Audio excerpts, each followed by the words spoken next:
Hey, good evening, USA, Canada, worldwide, Long Island, aka Strong Island, plus the five spots of Brooklyn, Bronx, Manhattan, Staten Island, and Queens.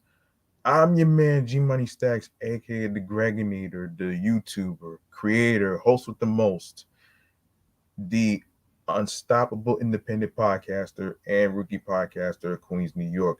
And you are now listening, tuning, and rocking with the 150th episode of Off the Meat Rack Chainz New York podcast. We are live and direct from StreamYard, YouTube, and alongside of myself is the Instagram live feed of the podcast show page. Make sure you turn on your notifications so you don't miss a beat. And you know what? Let's get into a little thing that I like to call mental health checking real quick.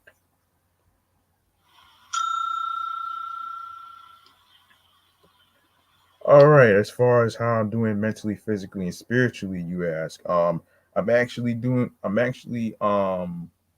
overall I'm actually doing all right. A little ups and downs and stuff, which it happens to everybody and stuff. So, you know, it is what it is, I guess. And Yeah, and a little reminder, you don't need to wait till mental health awareness month and mental health check-in day to reach out to people you care about and stuff. So it's all about following your mind, your soul, your heart, and your instincts and your intentions. You know what I'm saying? Because um, at the end of the day, you can't put a time frame on everything. I mean, it's 365 days in the year.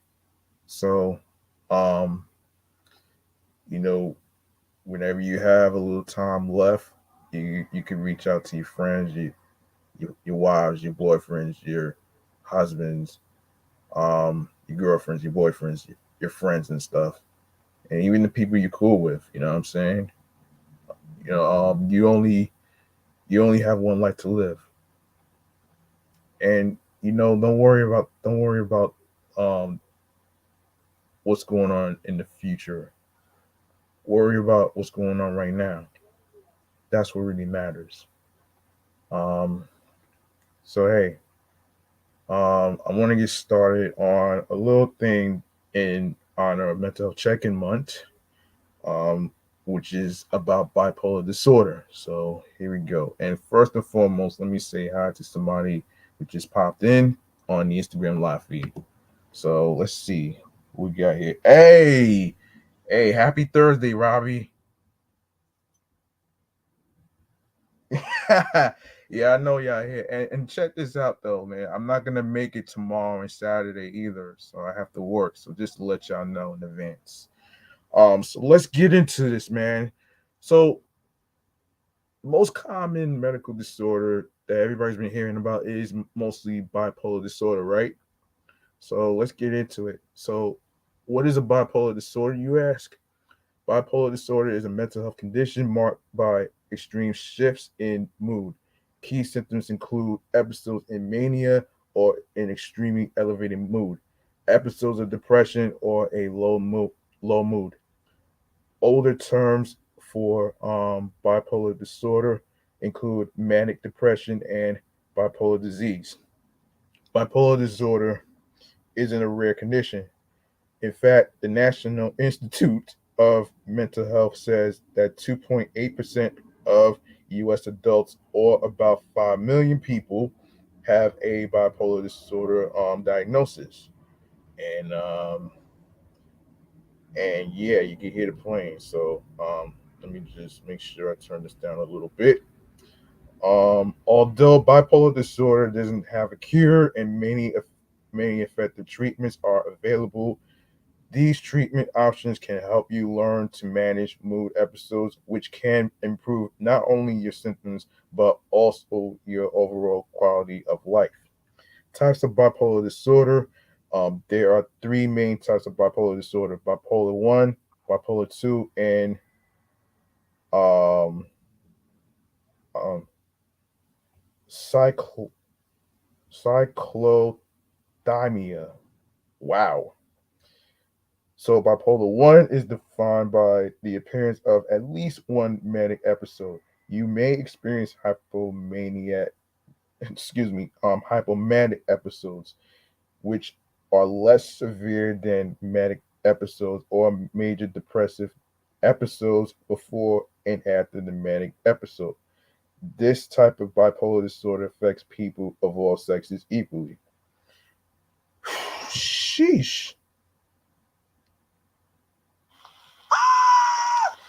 Bipolar 2.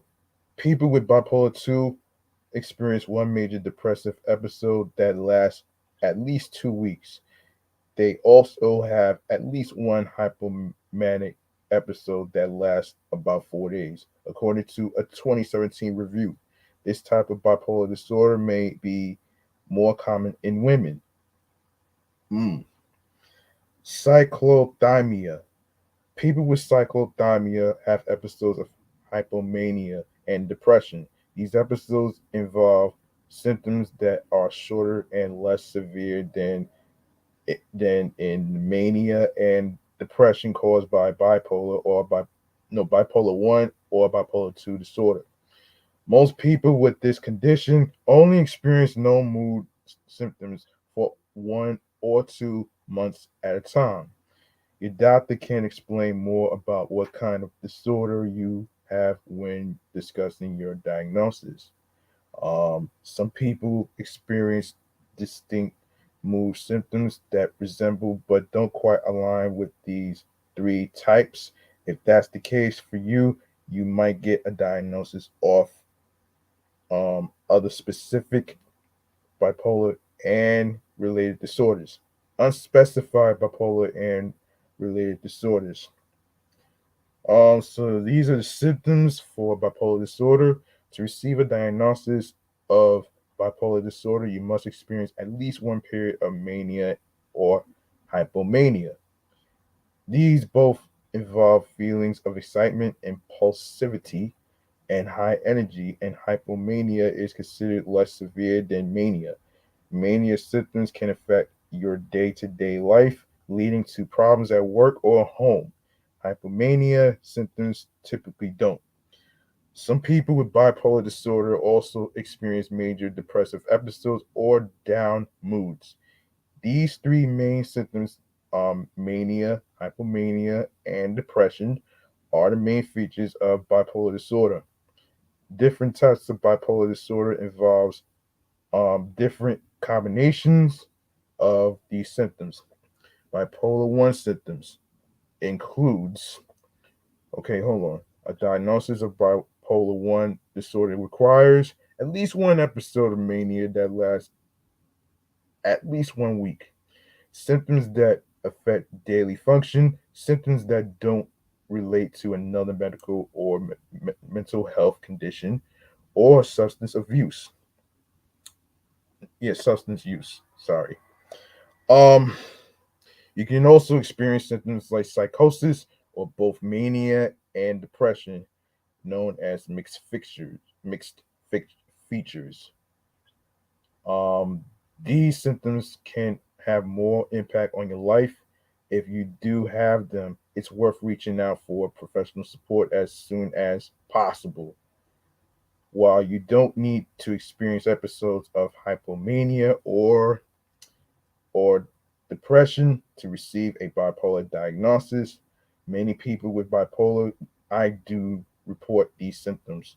Bipolar 2 symptoms, a diagnosis of bipolar 2 requires at least one episode of hypomania that lasts 4 days or longer and involves three or more symptoms of hypomania. Hypomania related changes in mood and usual functions that others can notice, though these may not necessarily affect your daily life. At least one episode of major depression that lasts 2 weeks or longer.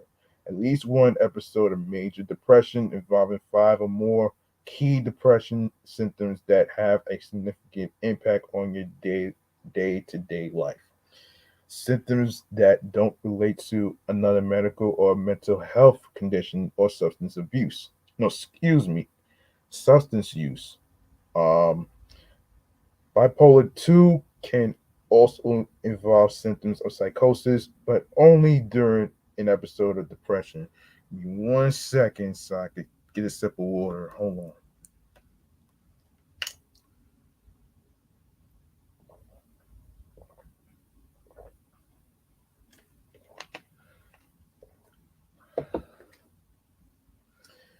All right, you can also experience mixed mood episodes, which means you'll have symptoms of depression and hypomania at the same time. With bipolar 2, though you won't experience mania if you have a manic episode, you'll receive a diagnosis of bipolar 1. Cyclodymia, excuse me, cyclodymia symptoms. A diagnosis of cyclodymia requires periods of hypomania, excuse me, hypomanic symptoms and periods of depression symptoms off and on over 2 years or longer. 1 year for children and adolescents. Symptoms that never meet full criteria for an episode of hypomania or depression. Symptoms that are present for at least half of the 2 years and never absent for longer than 2 months at a time. Symptoms that don't relate to another medical or mental health condition or substance use, symptoms that cause significant distress and affect daily life. Fluctuating mood symptoms characterize cyclothymia. These symptoms may be less severe than those of bipolar 1 or 2. Still, they tend to last longer, so you'll generally have less time when you experience no symptoms. Hypomania may not have a big impact on your daily life. Depression, on the other hand, often leads to more serious distress and affects day to day function, even if your symptoms don't qualify for a major depressive episode. If you do ever experience enough symptoms to meet the criteria for a hypomanic or depressive episode, your diagnosis will likely change to another type of bipolar disorder or major depression, depending on your symptoms. Mania and hypomania. An episode of mania often involves an emotional high. You might feel excited, impulsive, euphoric, and full of energy. You might also feel jumpy or notice your thoughts seem to race. Some people also experience hallucinations and other symptoms of psychosis. Manic episodes can involve behavior that's more impulsive than usual, often because you feel invincible or untouchable. Commonly cited examples of this kind of behavior includes having sex without using a barrier method, using alcohol and drugs or using them more than usual, going on spending going on spending sprees. Um, but impulsiveness and risk taking can show up in plenty of ways too. Maybe you quit your job abruptly, take off on a road trip by yourself without telling anyone, make a big investment on a whim, drive much faster than usual, well above the speed limit, participate in extreme sports you wouldn't ordinarily consider. Hypomania, generally associated with bipolar 2 disorder, involves many of the same symptoms, though they are less severe. Like unlike mania, hypomania often doesn't lead to trouble at work or school or in your relationships. Episodes of hypomania don't involve psychosis. They typically won't last as long as episodes of mania or require inpatient care. With hypomania, you might feel very productive and energized, but you may not notice other changes in your mood. People who don't know you well may not either. Those closest to you, however, will usually pick up on your shifting mood and energy levels. Of course, the major depressive episodes, a down change in mood can leave you feeling lethargic, unmotivated, and sad. Bipolar related episodes of major depression will involve at least five of these symptoms: a lasting low mood marked by deep sadness, hopelessness, or feelings of emptiness, loss of energy, a sense of feeling slower than usual, or persistent restlessness, lack of interest in activities you once enjoyed, periods of too little or too much sleep, a sense of guilt of worthlessness, trouble with concentrating, focusing, and making decisions, thoughts of death, dying, or suicide, changes in appetite or weight. Not everyone with bipolar disorder experiences major depressive episodes, though many people do. Depending on your type of bipolar disorder, you might experience only a few symptoms of depression, not the full five rather, needed for a major episode. It's also worth noting that sometimes, but not always, the euphoria of mania can feel enjoyable. Not sure about that one. Once you get treatment for mania, the symptom free mood you experience might feel more like a downshift or a period of depression than a more typical mood state. While bipolar disorder can cause a depressed mood, bipolar disorder and depression have one major difference. With bipolar disorder, you might have up and down mood states. With depression, though, your mood and emotions might remain down until you get treatment. Of course, bipolar disorder symptoms in women versus men. Men and women are diagnosed with bipolar disorder in roughly equal numbers. However, the main symptoms of the disorder may vary depending on both sex you were assigned at birth and your gender. Women with bipolar disorder tend to receive diagnosis later in life, often in their 20s or 30s. In some cases, they might first notice symptoms during pregnancy or after childbirth. They are also more likely to be diagnosed with bipolar 2 than bipolar 1. Additionally, women with bipolar disorder tend to experience milder episodes of mania, more depressive episodes than manic episodes. Rapid cycling or four or more episodes of mania and depression in 1 year. Um, More co-occurring conditions. Women with bipolar disorder may experience relapse more often, which may happen in part due to hormone changes related to menstruation, pregnancy, and menopause.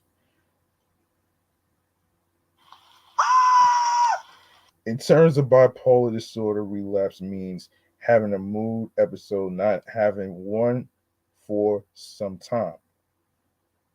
Men with bipolar disorder, on the other hand, may get a diagnosis earlier in life, experience less frequent but more severe episodes, especially manic episodes, be more likely to have a substance use disorder, show more aggression during episodes of mania. Um, Bipolar disorder in children and teens. Diagnosing bipolar disorder in children is controversial, largely because children don't always display the same bipolar disorder symptoms as adults. Their moods and behaviors may also not follow the standards doctors use to diagnose the disorder in adults. Many bipolar disorder symptoms that occur in children also overlap with symptoms of other conditions that commonly occur in children, such as attention deficit hyperactivity disorder, known as ADHD. However, in the last few decades, doctors and mental health professionals have come to recognize the condition in children. A diagnosis can help children get treatment, but reaching a diagnosis may take many weeks or months. It may be worth seeking care from a professional who specializes in treating children with mental health conditions. Like adults, children with bipolar disorder experience extreme mood shifts. They can appear very happy and show signs of excitable behavior or seem very tearful, low, or irritable. All children experience mood changes, but bipolar disorder causes distinct and noticeable mood symptoms. Mood changes are also usually more extreme than a child's typical change in mood. So manic symptoms in children, symptoms in symptoms of mania in children can include acting very silly and feeling overly happy, talking fast and rapidly changing subjects, having trouble focusing and concentrating, doing risky things or experimenting with risky behaviors, uh, having a very short temper that leads quickly to outbursts of anger, having trouble sleeping and not feeling tired after sleep loss, depressive symptoms in children. With bipolar disorder, symptoms of depressive episodes in children can include moping around, acting very sad or crying frequently, sleeping too much or too little, having little energy for usual activities, or showing no signs of interest in anything, complaining about not feeling well, including having frequent headaches or stomach aches. Um, feeling feelings of worthlessness or guilt, eating too little or too much, thoughts of death or suicide. Other possible diagnoses, some of the behavior issues you notice in your child could suggest other mental health conditions such as ADHD or depression. It's also possible for children to have bipolar disorder with another condition. Your child's doctor can offer more guidance and support with noting and tracking a child's behavior, which can help them find the right diagnosis. The correct diagnosis can play a major role in finding the most effective treatment for your child. Treatment, of course, can make a big difference for your child's symptoms, not to mention their quality of life. Symptoms in teens, shifting hormones, plus the life changes that naturally happen with puberty can make teens seem extremely emotional from time to time. Yet drastic and no, excuse me, or rapidly fluctuating changes in mood may suggest a more serious condition such as bipolar disorder rather than typical teenage development. A bipolar disorder diagnosis is most common during the late teen and early adult years.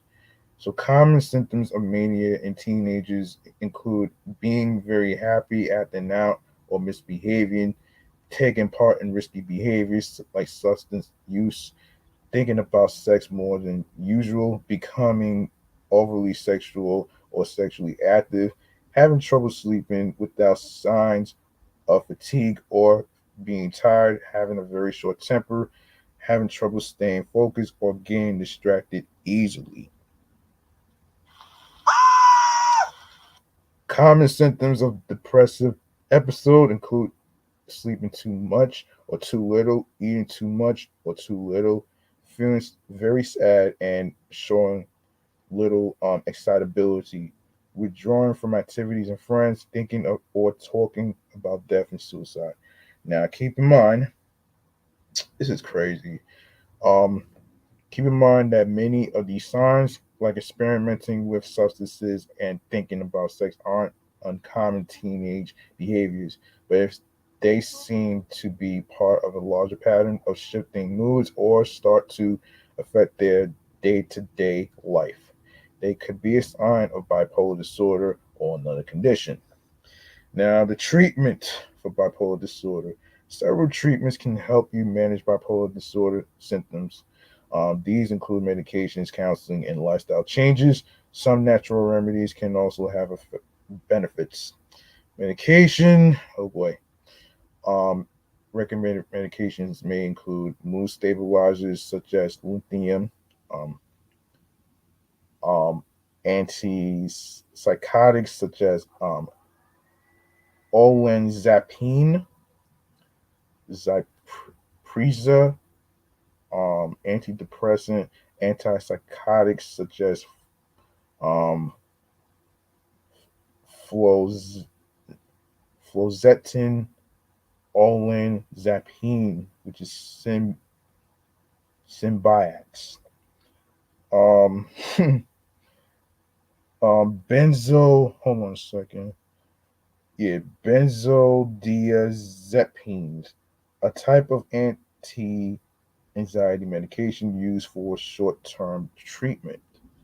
Um, okay, psychotherapy. Recommended therapy approaches may include cognitive behavioral therapy. Cognitive behavioral therapy is a type of talk therapy that helps you identify and address unhelpful thoughts and change unwanted patterns of behavior. Therapy offers a safe space to discuss ways to manage your symptoms. Your therapist can also offer support with understanding your thought patterns, reframing distressing emotions, learning and practicing more helpful coping strategies. Get tips on finding the right therapist. Psychoeducation is a therapeutic approach centered around helping you learn about a condition and its treatment. This knowledge can go a long way toward helping you and the support people in your life recognize early mood symptoms and manage them more effectively. Interpersonal and social rhythm therapy focuses on regulating daily habits such as sleeping, eating, and exercising. Balancing these everyday basics could lead to fewer mood episodes and less severe symptoms. Okay, other option, of course, other approaches that can help ease symptoms include electroconvulsive therapy, sleep medication, supplements, acupuncture. Natural remedies for bipolar disorder. Some natural remedies might also help with bipolar disorder symptoms. You always want to check with your doctor or psychiatrist before trying these remedies, though. In some cases, they could interfere with any medications you're taking. The following herbs and supplements may help stabilize your mood and reduce symptoms of bipolar disorder when combined with medication and therapy, starting with omega 3s. Some 2016 research suggests that taking an omega 3 supplement may help with symptoms of bipolar 1. A 2012 study found this was particularly helpful with depressive symptoms. Um, Rhodiola rosea. A 2013 review suggests this plant may help with moderate depression, so it could help treat depression associated with bipolar disorder. Um, yeah, I don't want to butcher this word right here. So, same. Same is an amino acid supplement that can help ease symptoms of major depression and other mood disorders. Um, of course, hold on a second. Um, okay, causes, yeah, causes and risk factors. Bipolar is a fairly common mental health condition, but experts yet to determine why some people develop the condition. Some potential causes of bipolar disorder include genetics. If your parent or sibling has bipolar disorder, you're more likely to develop the condition. Keep in mind, though, that most people who have a history of bipolar disorder in their family don't develop it. Your brain, um, your brain structure may affect your risk of developing bipolar disorder. Irregularities in brain chemistry or the structure or functions of your brain may increase this risk. Environmental factors, it's not just what's in your body that can affect the chances of developing bipolar disorder. Outside factors can also play a part. These might include extreme stress, traumatic experiences, physical illness. Is bipolar disorder hereditary? A 2014 review suggests genetics can play a big role in the development of bipolar disorder, particularly among immediate relatives. If you have a parent or sibling with the condition, for example, your risk of developing it is about 10 times higher, according to a small 2016 study. Um, Still having a family of bipolar disorder doesn't mean you'll necessarily go on to develop it. And you can still have bipolar disorder without any family history of it. Can it be prevented? Once you begin to experience mood episodes, you can take steps to help reduce the severity of these episodes and lower your chances of experiencing additional mood episodes. But you can't always prevent mood episodes entirely or keep the condition from developing in the first place.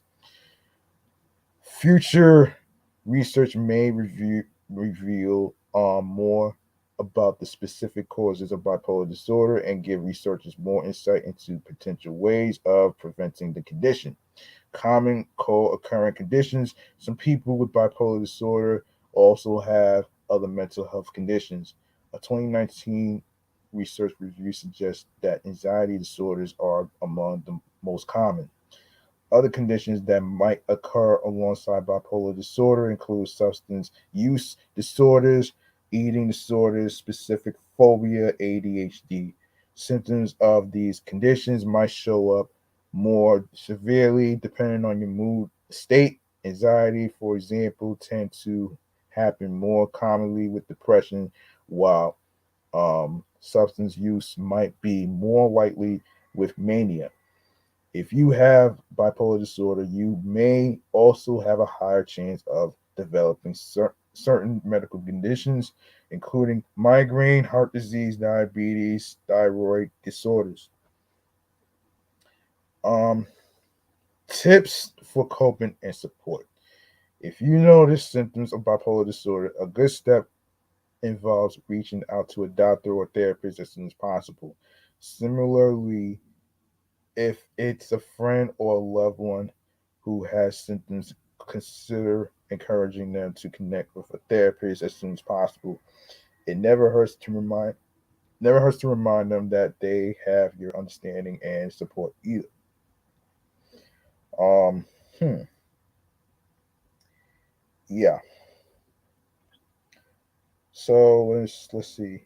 Um, so here's how you can support a loved one living with bipolar disorder. Always taking suicidal thoughts and behavior seriously. It's not uncommon to have thoughts of suicide during an episode of depression or mixed features mood episode. Just remember that you are not alone and help is available 24/7, 365 days a year. To get confidential support, you can call the National Suicide Prevention Hotline at 800 273 no 8255. That's 800 273 8255. Text the word home to 741 to reach a crisis text line counselor. If you think someone is at immediate risk of hurting themselves or someone else, stay with them if you can. If not, call for help and support. Remove any guns, knives, medications, and other things that may cause harm. Listen, but don't judge, argue, threaten, or veil. Um, okay, learn more about helping someone during a crisis and get more crisis resources. Um, Living with bipolar disorder treatment can help you manage mood episodes and cope with the symptoms they cause. Creating a care team can help you get the most out of your treatment. Your team might involve your primary doctor, a psychiatrist who manage your medications, a therapist or a counselor who provides talk therapy, other professionals or other specialists such as a sleep therapist, acupuncture, hold on, acupuncturist, or massage therapist. A bipolar disorder support group or community or of other people also living with bipolar disorder. Um, you may need to try a few treatments before you find one that leads to improvement. Some medications work well for some people, but not others. In a similar vein, some people find CBT very helpful, while others may see little improvement. It's always best to be open with your care team about what works and what doesn't. If something doesn't help or makes you feel even worse, don't hold back from letting them know. Your mental health matters, and your care team should always support you in finding the most helpful approach. A little self compassion can go a long way too. Um, Keep in mind that bipolar disorder, like any other mental health conditions, um, didn't happen by choice. It's not caused by anything you did or didn't do. It's okay and pretty common to feel frustrated when treatment doesn't seem to work. Try to have patience and treat yourself kindly as you explore new approaches. Bipolar disorder relationships.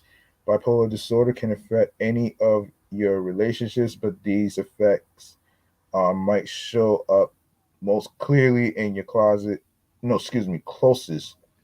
relationships, like those with family members and romantic partners. When it comes to managing a relationship while living with bipolar disorder, honesty can always help. Being open about your condition can help your partner better understand your symptoms and how they can offer support. You might consider starting a few basic details, including how long you've had the condition, how many episodes of depression usually affect you, how episodes of mania usually affect you, your treatment approach, including therapy, medication, and coping strategies, anything they can do, rather, to help. You want more tips on maintaining a healthy relationship when you or a partner has bipolar disorder.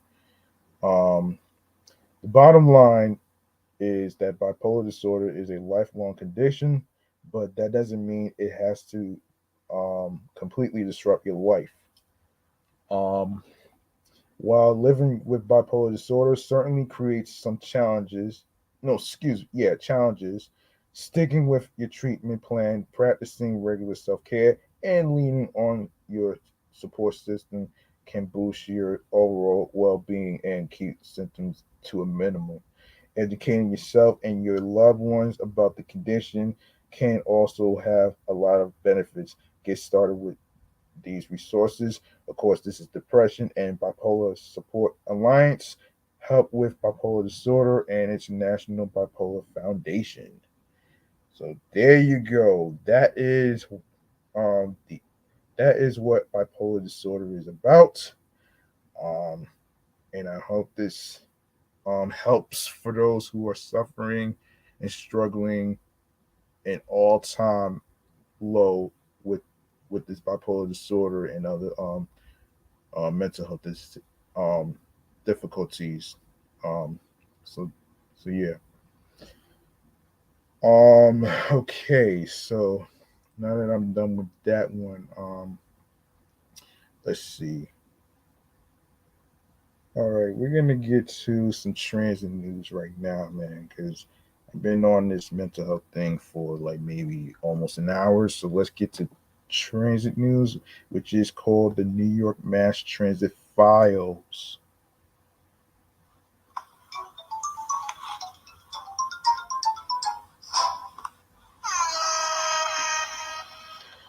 All right, in transit news, what we have here, according to the New York Post, the MTA is ordering its bus drivers not to automatically open their vehicle rear and center doors for customers to try to thought-free loading scofflaws. The Post has learned, effective immediately to deter fare evasion. Agency drivers cannot use the rear door toggle switch to open the rear sensor automatically unless it is necessary due to an emergency situation, says a May 6th memo sent to all MTA bus on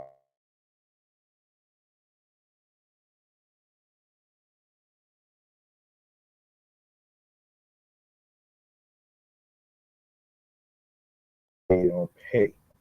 It also means bus drivers will have to manually activate the rear and sensor doors by themselves if they want to exit through them. Uh, the back door and center doors on the MTA Express Select bus service routes will continue to open automatically. Um, yeah, automatically. Hold on a second. Yeah, I'm not trying to do that.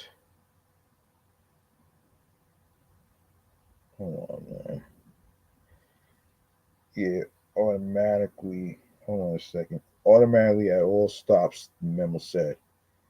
The policy is intended to continue to offer customers easy access while deterring fare evasion by reducing the time that rear doors are open while no one is exiting on local bus routes. MTA spokesman Aaron Donovan said in a statement to the Post. Donovan added that bus drivers can still use an override switch to open the back door if the tape sensor that operates it is not working. NTA CEO Janet Lever last month pledged to tackle soaring subway crime partly by setting up a review panel to figure out how to curb fare evasion, which has jumped on both buses and subways during the COVID-19 slamdemic. Um, Nearly 30% of the city bus bus riders aren't paying their way, according to the MTA's latest fare evasion survey, up for, just over 20% at the end of 2019. But JP, hold on a second. But JP. Um, yeah, but JP Patafio, Vice President for Transport Workers Local 100's Brooklyn Bus Division, called the memo silly because drivers rarely open bus back doors themselves anyway.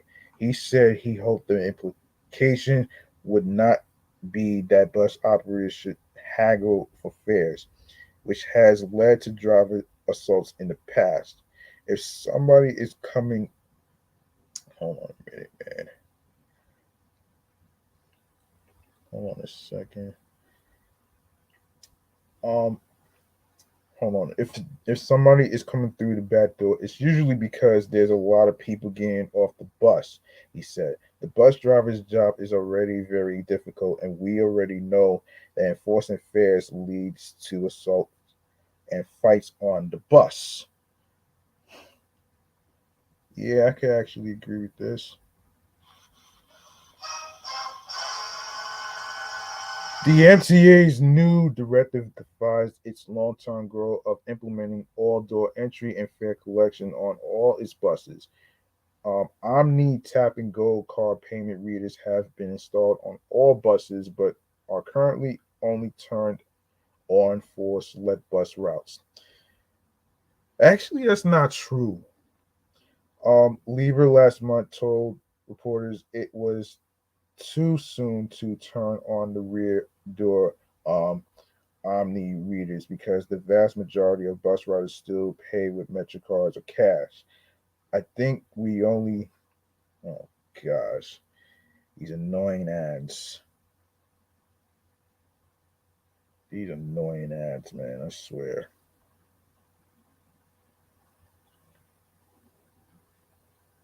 Damn, man. Can we not have. Hold on, man. Can we not have any annoying ads?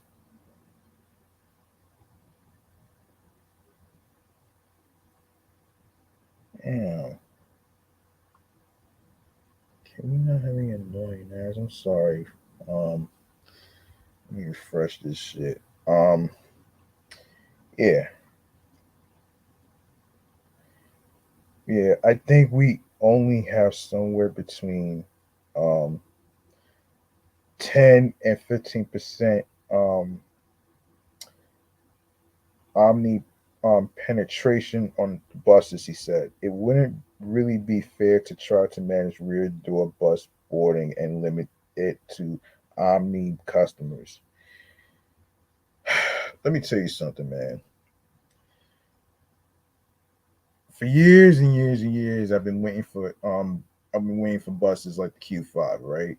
You know how in the afternoon it's always rush hour, and a lot of times when buses get crowded, there's gonna be some people that's gonna be going through the back door based on how crowded the bus is.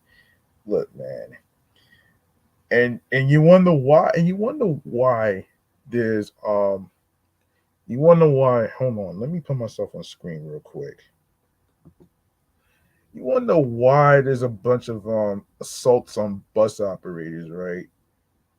It's pretty obvious, man, because you know, and I'm not really saying and justifying that bus drivers you know deserve this, but they really don't. It's kind of hard for them to actually do their jobs knowing that a random person is actually attacking them. And even if they have that glass door by the driver's seat, a lot of times, sometimes it helps to protect them, but a lot of times, um, it'll be just random. Okay, so for all the MTA bus drivers in the five boroughs and stuff, just be safe out there and do the best you can, and hopefully get better service, man. You know what I'm saying? That's all I could say from there right there. So there you go.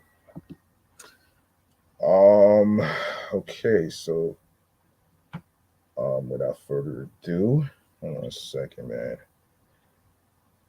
Let's go to let me see. There's hold on a second. Yeah, we're gonna go to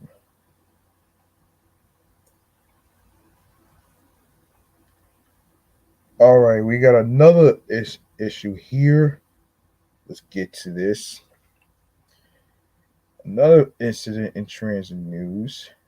So recently there's a shooter recently there's a gunman shot and killed another man on a subway train heading over the Manhattan Bridge into Chinatown Sunday morning in what police officials said was unprovoked attack. The shooter was on the last car of a Manhattan bound Q train around 11:42 a.m. when he opened fire on a fellow passenger, hitting him in the torso and fled out of the next station at the Canal Street in Chinatown.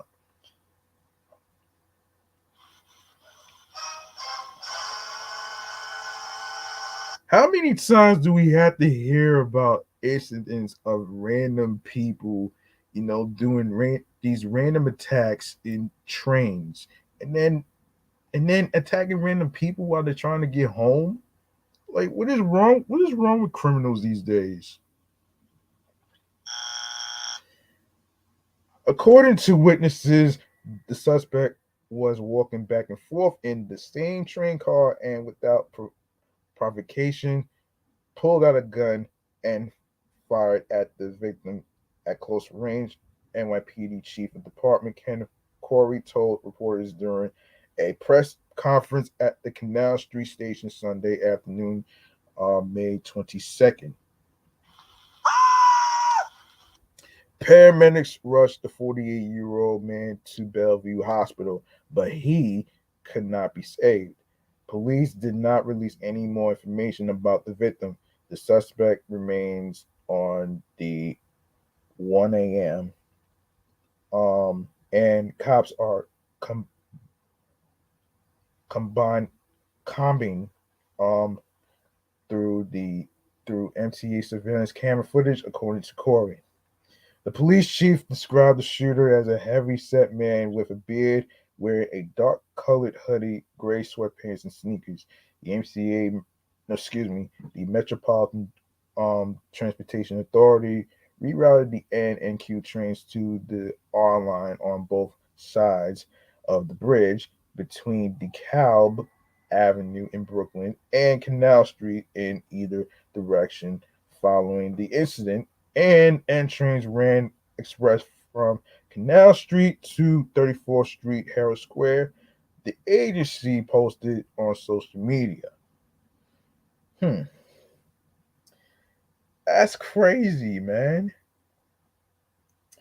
And I'm gonna read some comments on what the people were saying. So this person who goes by the name of Paul Davila. This is basically out of control, Mayor Adams. No more swagger time to react. Make it happen. Whatever needs to be done, as you promised. Let's promise this more action. Crazy New Yorker. Oh wow. Oh shit. Let's make the police commissioner and the mayor their job. New Yorkers are tired of high crime and rent. Um, Next person, Linda Watson Lord says they can work on the rent as well as put the resources in finding these criminals, but one might have to pay for the other. Um, they have. Okay, hold on. We have the families of these killers on the same television cussing and suing the city. The city needs to start suing back. Sue the families who allowed their offspring to commit these crimes. At least the crime will go down. Um, how about a new idea? Juliana L says, if you are caught with a gun, you automatically go to jail. Um, do not pass GO. Do not collect $200. If you kill someone, you will never see the light of day again. Bring back stop and frisk. Now, let me just say this though about the whole stop and frisk shit. The shit didn't work out, man. It did not work out. So I don't even think stop and frisk is gonna be worth bringing back. That is not a good idea, man. I think they need to take another approach on that though, man. You know what I'm saying? And you know how it's actually targeting African Americans and people of color and stuff, but you know stopping first is a bad idea, man. So don't bring that shit back. Defund the whole defund the woke politicians and woke judges and hire more police. Hmm. Well, it is a tough one right here. How and he be underscore Yahoo says, how about banning NRA and banning guns in the U.S. just as all the other cartels? We desperate. Victor Malyar says we desperately need gun control. Yeah, the common sense thing. E. Carmen says, where does it mention the ethnicity of either the shooter or victim? Um, and this person says, we desperately need black people control. Shit. um, Let me read the replies. Hold on a second. Okay, Elon. They're like house cats that they cannot be controlled. Oh shit. Who cares? Good riddance. He has very suitable face. He has a very suitable face. Look like a goddamn weasel. Oh shit. Oh man, that's funny right there, man. That's very funny.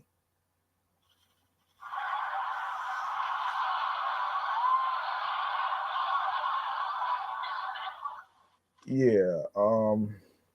Okay. All right. What else can we talk about here in this episode? There's a few actually. Um, there's a few actually. Um. Oh yeah, yeah, yeah, yeah, yeah. Let me talk about the whole Biggie Smalls thing for a sec. Hold on a second. If I can find that story. If I can find that story, though, hold on. Wait. Let me find that story first.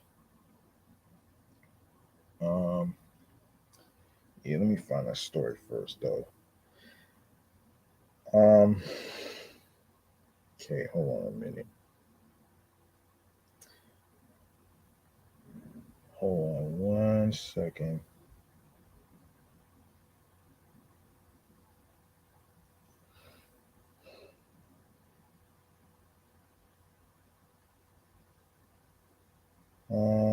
Hold on. Okay, yeah, so Biggie Smalls would have been 50 years old.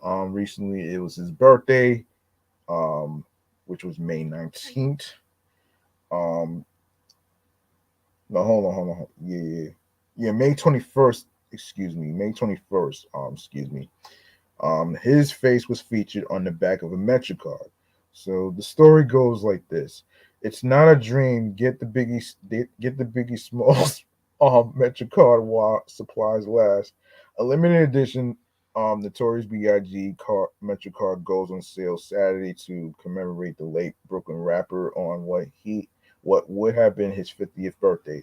The MTA will sell 50,000 of the cars honoring the 1990s legend, also known as Biggie Smalls, whose name is Christopher Wallace, off stage at four subway stations near his Clinton Hill um, homes, which already started May 21st of this week.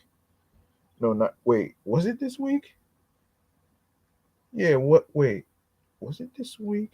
Yeah. It was this week. No, it was last week. Sorry. It was yeah.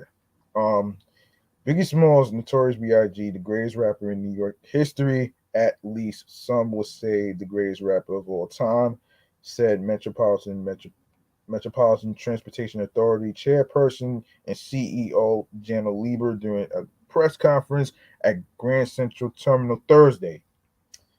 Um, Wallace grew up at 226th Street, James Place near the Clinton Hill Bed-Stuy border and released two Grammy-nominated studio albums with hits like More Money, More Problems, Juicy, and Hypnotized before his life was tragically cut short at the age of 24 when he was shot in a drive-by shooting in Los Angeles in 1997.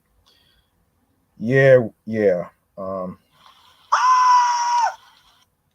Lieber said the transit agency was happy to pay homage to his life's work in the borough of Kings and beyond. I'm from Brooklyn, and he's the man who coined that amazing phrase, spread love, it's the Brooklyn way. And we thank the Notorious B.I.G. for his legacy, especially from Brooklyn, but for all New York, the transit big added. Um, MTA previously well-known artists on MetroCard such as David Bowie inspired card in 2018.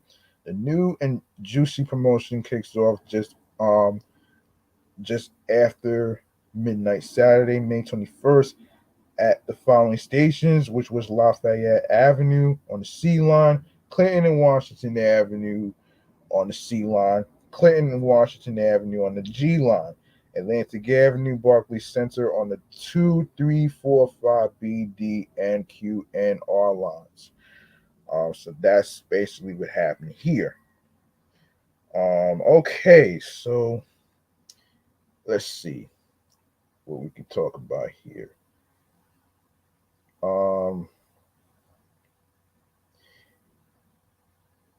All right, so we're gonna get into a little thing that I like to call. Hang on a second. Yeah, here's chatting all the jazz right here.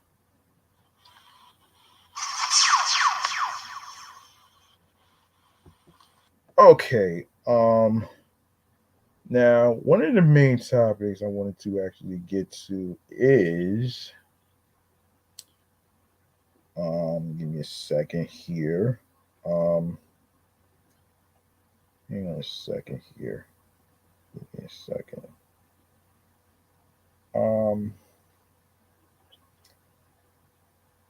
No. Hold on a minute. Hold on. Wait a minute. High alert. Oh yeah. Here we go. Yeah. Hold on a second. Okay, so obviously, for those of you who may not know what went down recently, so this is according to wildnews.com. So here's what's happening. The largest city in the United States, New York, has raised its coronavirus alert level from medium to high after recording a surge in cases. Making the announcement, Ashwin Vasan, the city's health commissioner, said New York City has transitioned to a high COVID alert level, meaning now is the time to double down on protecting ourselves and each other by making choices that can help, that can keep our friends, neighbors, relatives, and coworkers from getting sick, which we have been trying our best for the past 2 years. Actually, in recent weeks, the rise of in coronavirus cases has put pressure on New York's health system, and it's spreading at a high rate in the community.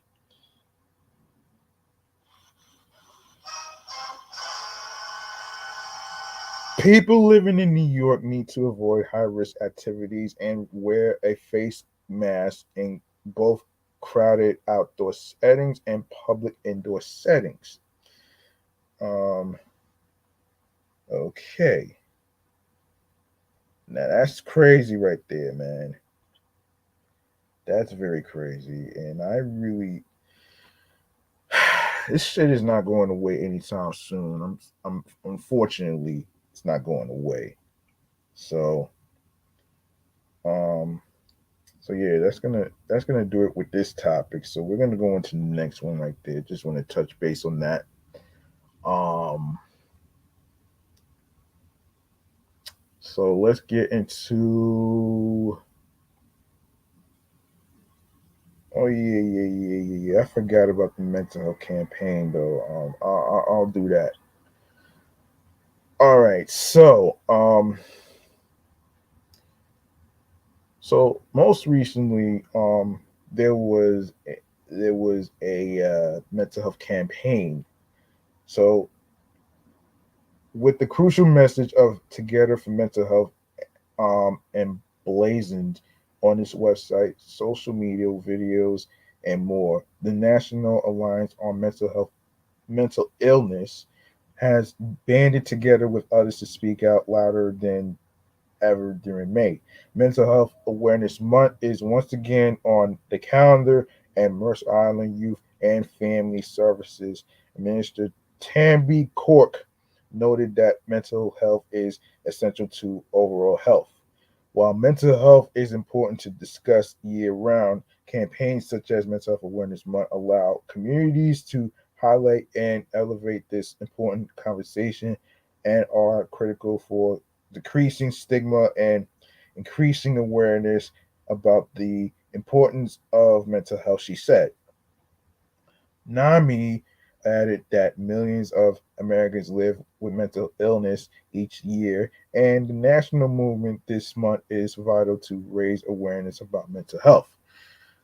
Give me 1 second.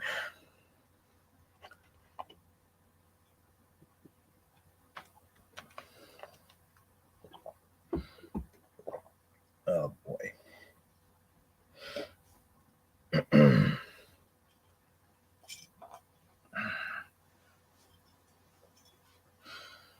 Hold on a second, folks.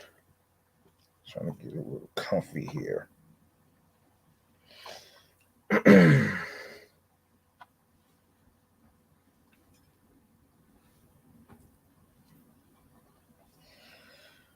All right, here we go.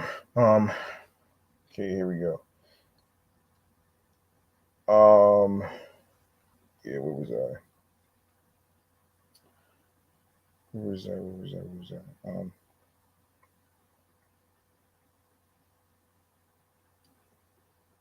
Okay, locally, YFS offers mental health services for students via school counselors and seniors, individual and family counseling, and includes mental health promotion, family support services, and youth engagement in its Healthy Youth Initiative.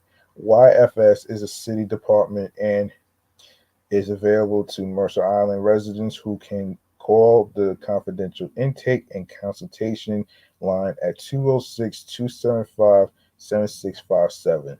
Just like physical health, mental health conditions are treatable, and early detection and intervention is essential, said Cork, referencing a Mental Health America report. She added that anecdotally, YFS is experiencing an unprecedented demand for services from its school based and community based mental health counseling teams.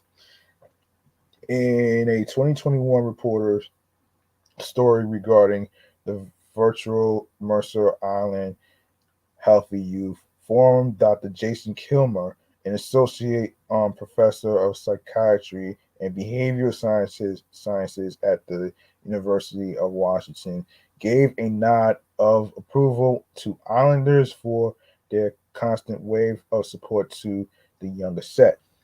A quote, research shows that youth who feel safe and valued in their community are positively impacted, including experiencing increases in hope, sense of purpose, and future expectations, Kimler said. Mercer Island is a community that clearly values kids and others in the community and that invested of energy, resources, time, and actions. Of course, for more information, you can visit YFS at their website, which is www.mercerisland.gov/YFS, and for NAMI at www.nami.org/Get Involved Awareness Events Mental Health Awareness Month. Okay.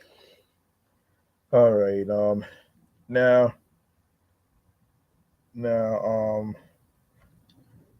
Now, the reason why I named this episode Fame is One Hell of a Drug is because it has to do with Cardi B.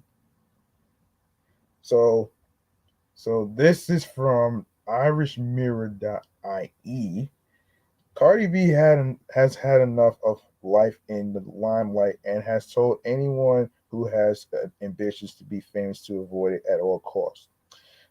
The rapper, age 29, took to Instagram stories in the aftermath of the Met Gala after party to warn her followers, um, against pining for fame, admitting she's sick of it. The live chat, she told her followers she felt as thought she was a prisoner of fame and claimed to have not been able to be her true self since 2014. Um, she said, in quote, let me tell you something. If y'all ever wish to be rich and famous, don't wish to be famous. Wish to be rich. Wish to be rich. She continued her rant saying, I feel like God cursed me with fame. Fame is just like, ugh, I hate it here. Um, if I could click my fucking feet 3 times and go back to fucking 2013 when I was just a regular bitch dancing and making money every single night, that's where I want to be. The whole go by the book stuff, gotta watch what you say, gotta watch what you do. This is not me. This is ridiculous. I don't understand how I always get in trouble. Um, so yeah, yeah. It comes after a a video went viral on social media on Cardi performing at a Met Gala after party she hosted. In the clip, Billie Eilish was seen turning to a pal and mouthing, "This is so weird." After the clip caused chaos on social media and had fans wondering why Billie wasn't feeling it, Cardi posted to Twitter saying she hated the internet for creating unnecessary drama. She went on to post voice clips of the pair having a conversation about the incident, proving there was no falling out. Cardi wrote, in quote, "I hate the internet cause one, how do y'all turn one of the most lit parties into drama? Two, Ocean Eyes is the song I catered to my daughter. Um, Three, Billy is my fucking baby. Yesterday from the Met to the party, everything was drama free. Why do y'all want to turn everything into a mess?" In the voice memos, Billy can be heard clarifying that she was calling people taking videos of Cardi weird and not the star herself. She said, "I was fucking calling the people around you weird because everybody was coming up to you and showing and shoving their phones in your ass." And I was like, just look at her with your eyes. Now that's crazy, man. And you know what though? And I said this all the time too. And I said this all the time too, man. And you wonder why I don't like being famous, man. Being famous is not for everybody. It's like how many times do I have to say this to every single person, including the people in the group chat, that I don't want to be famous, man.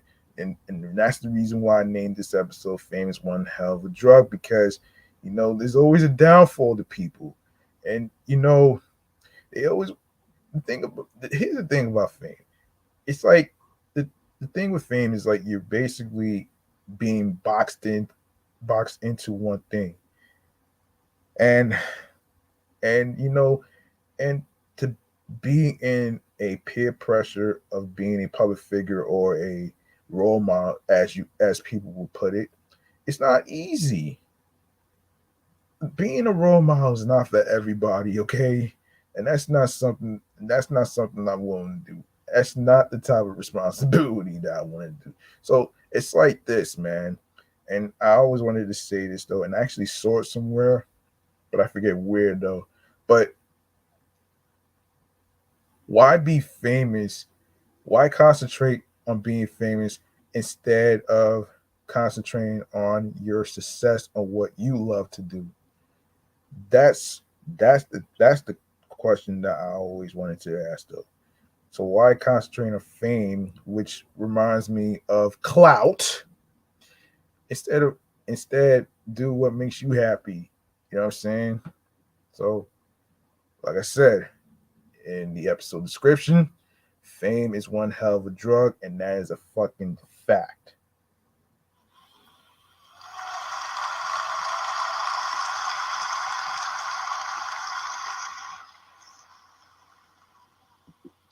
Yeah, let me make some noise for Cardi B for calling it out on these idiots.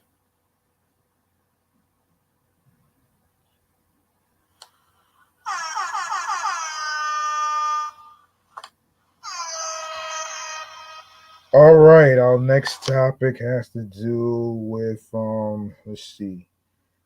Has to do with let me see. So there's two Jack Harlow stories we gotta cover today. All right. So According to Complex, Jack Harlow and Drake have a budding friendship that is equal parts wholesome and hilarious to watch grow. The two rappers were on vacation together in Turks and Caicos a few months ago, and Drake recently joined Jack at the Kentucky Derby following the release of Harlow's sophomore album, "Come Home, the Kids Miss You." Drizzy is also featured on the project. Um, while the two looked like they had a great time, Harlow revealed during a recent visit to the 85 South comedy show that he lost a considerable amount of money betting with the rap giant at the horse race. Oh wow. Wow.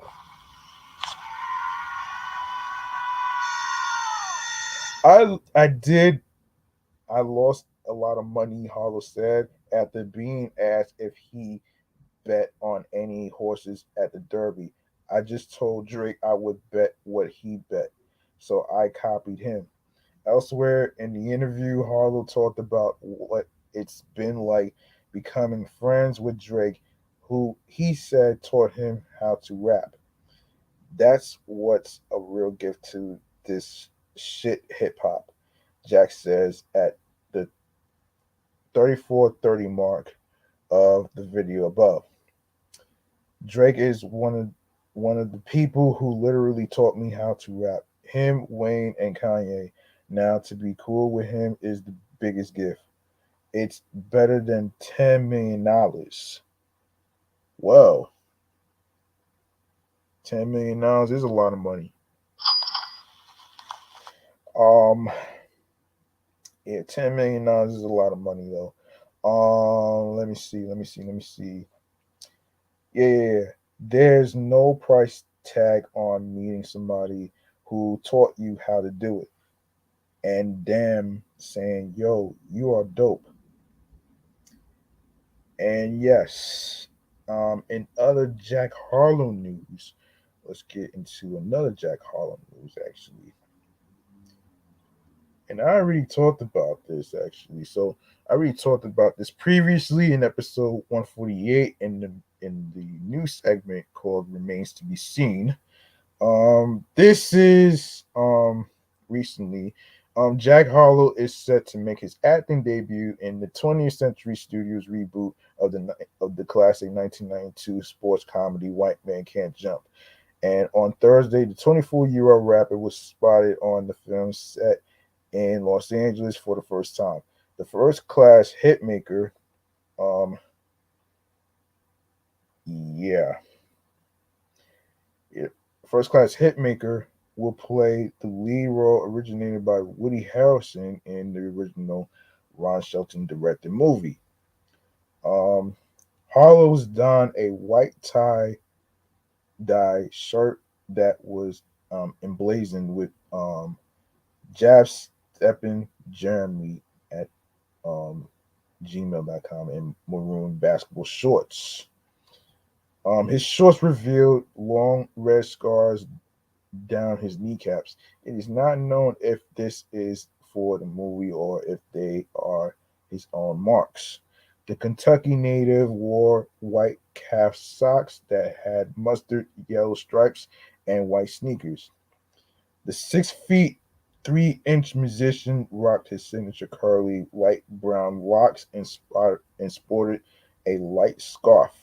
No, a light scruff, excuse me. Um, light scruff. Hold on. What is going on here? Um, so White Man Jump follows two street basketball hustlers who at first tried to hustle each other, then team up for a bigger score. In addition to Harrison, Wesley Snipes and Rosie Perez also starred in the 1992 film. Um, and per deadline, Cinqua Walls will play the role that was originally by Snipes. I actually talked about this. Um, and Lance Reddick is taking on the role of Benji Allen, who is the father of Wall's character Kamal. Reddit's character is living with multiple sclerosis and has been Kamal's coach and support system since he was very young. Tiana Taylor, no, excuse me, Tiana Taylor and Laura Harrier will also star in the remake, though no additional details about their characters have been provided yet. So, you know, and Jack landed the role in his first ever film audition. The What's Poppin' artist wowed the powers that be, um, be so much they cast him almost immediately. The script for the updated story was co-written by Kenya Barris of Blackish, who was reportedly completely won over by Harlow's performance. Hmm. Yeah. Um. Let's see. What else can we talk about here? I'm sorry. Damn, tab is acting up. Hold on. Okay, so the rapper turned actor demonstrated his skills on the court during the recent NBA All Star Weekend celebrity game. Harlow also scored big with his recently released his new single, Nail Tech. The song debuted at number 18 on the Billboard Hot 100. The Louisville native said he will work his movie schedule around Forecastle Festival. Harlow is scheduled to headline the event, which takes place between May 27th through the 30th in his hometown. The Grammy nominee was recently featured on Kanye West's single Down to Two. Um, so yeah, so yeah. Let's make some noise for Jack Harlow and his adventures.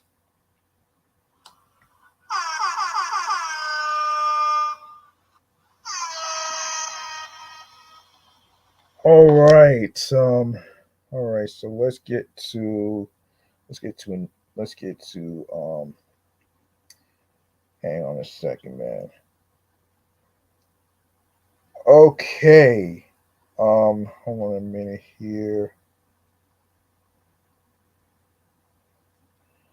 Want to actually get to hold on a second.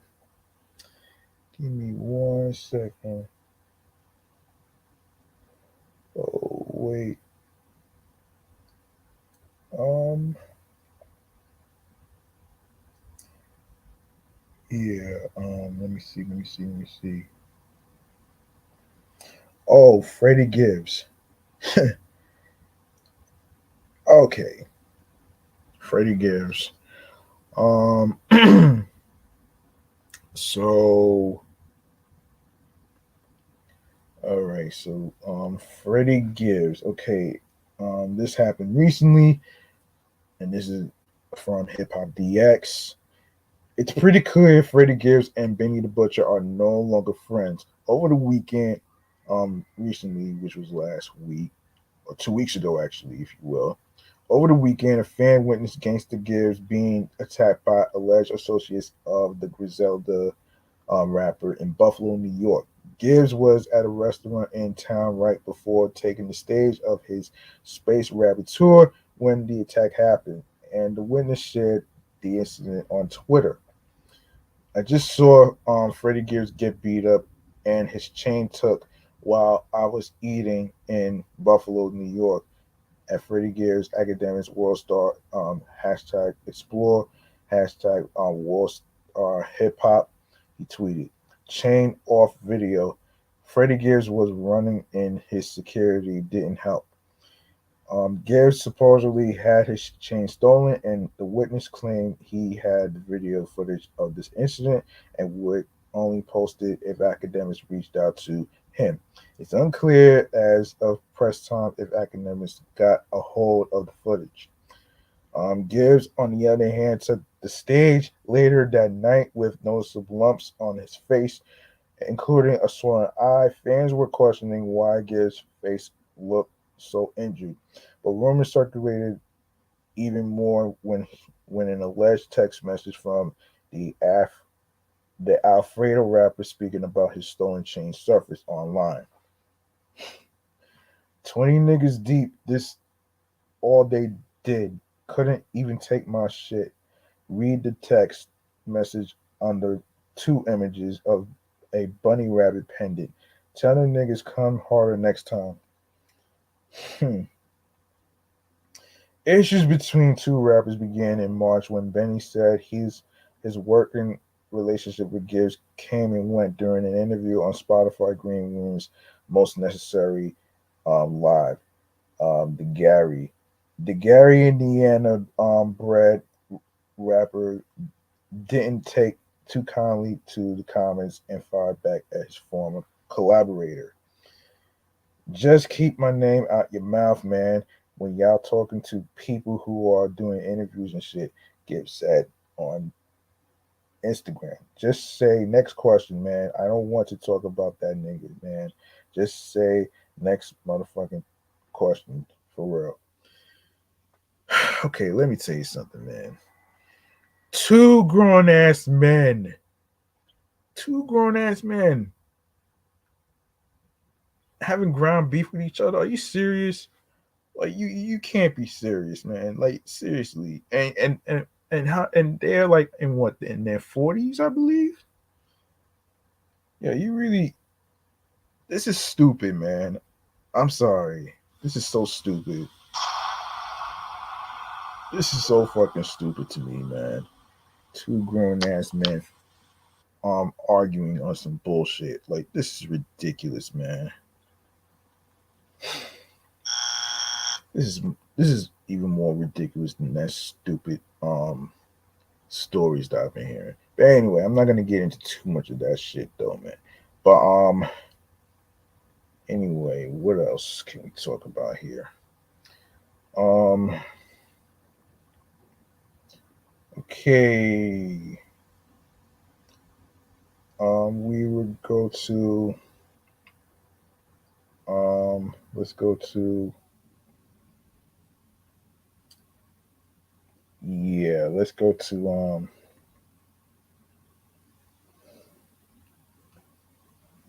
um oh yeah, Scissor. Um Scissor took time away from social media for her mental health. Um, okay, let's get to this story. As soon as this loads up. Okay. Okay, here we go. Now I didn't get a chance to talk about this in the mental health section. I'm actually going to so let's see. All right. So, Scissor admits life in the spotlight can often be exhausting, so much so that she's contemplated leaving it all behind for a bucolic life. Not sure what that means, but okay. So many times I'm like, damn, I'm about to go be a farmer. My contract is about to expire. I might as well be a farmer, she said during the 100 episode of the Community Voices series. Because the pressure of dropping another album, making sure my deals make sense, fucking building this life is way harder than abdicating my responsibility as an artist. The episode, which aired in honor of Mental Health Awareness Month, came less than 2 weeks after SZA deleted her TikTok account. The 32-year-old artist urged others to follow suit. delete anything, anyone, and everything that doesn't serve you. She wrote on Instagram. SZA expanded on social media toxic nature during her community voices sit down, and she said, "In quote, it's weird sometimes when your personal thoughts and feelings align with some of the things people say about you." She said about trolls. It's like, damn, I think about this about myself. I don't know if this person is so wrong. It's weird because then it's like, damn, what's wrong with me? It's tough. It's hard not to fall into that weird hole of self loathing. Um, Scissor went on to say that the negative comments she receives online also makes her question whether she's cut out for fame. She recalled reading some of the late other celebrities have received and wondered whether her skin was simply too thin. She also spoke about her appearance the Met Gala earlier this month, reviewing she felt unconfident and uncomfortable during the event. I hated my outfit, she said. It's really unhealthy. I snuck out the back as soon as Lenny Kravitz hit the stage. Shit. I couldn't um even walk down the main steps to exit. I took a cab. I walked 3 city blocks with no shoes on, and I just tiptoed a couple blocks and caught a yellow cab back to my hotel because I was just overwhelmed. I had too much anxiety to wait for my cab in front of the crowd. SZA says she has several methods for coping with anxiety and stress: going outside for physical activity, praying, and creating music. It's exhausting, she said, about working a psychosis inducing industry. The physical exhaustion, the mental exhaustion does not come from making music. I love making music. I love creating. It's kind of my own source of therapy and meditation. But the exhaustion really comes from expectations, berating, and dehumanizing from outside forces. And that shit makes me feel like, why am I doing this? Why would I set myself up to be bodied like this on a regular basis? Yeah. She said her feelings toward recording have significantly changed.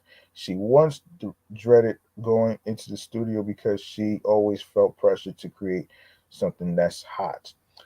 I have really high expectations for myself, so if I'm doing something whack, it's like I don't want to be here, she explained. I started focusing on creation and chasing that light bulb moment where I'm like, oh, this makes sense, or this shit kind of honest. I keep moving in that direction and letting it snowball. Of course, you can listen to SZA's full Community Voices episode below. The Finish Line Youth Foundation, which presents the series, will make a $3,000 donation to the Black Emotional and Mental Health Collective on SZA's behalf. All right, let's make some noise for that one right there. Let's make some noise.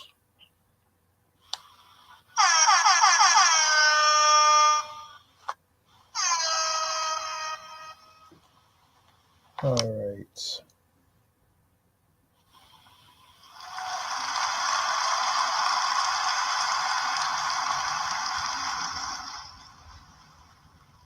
All right, so we're gonna go to some Travis Scott news.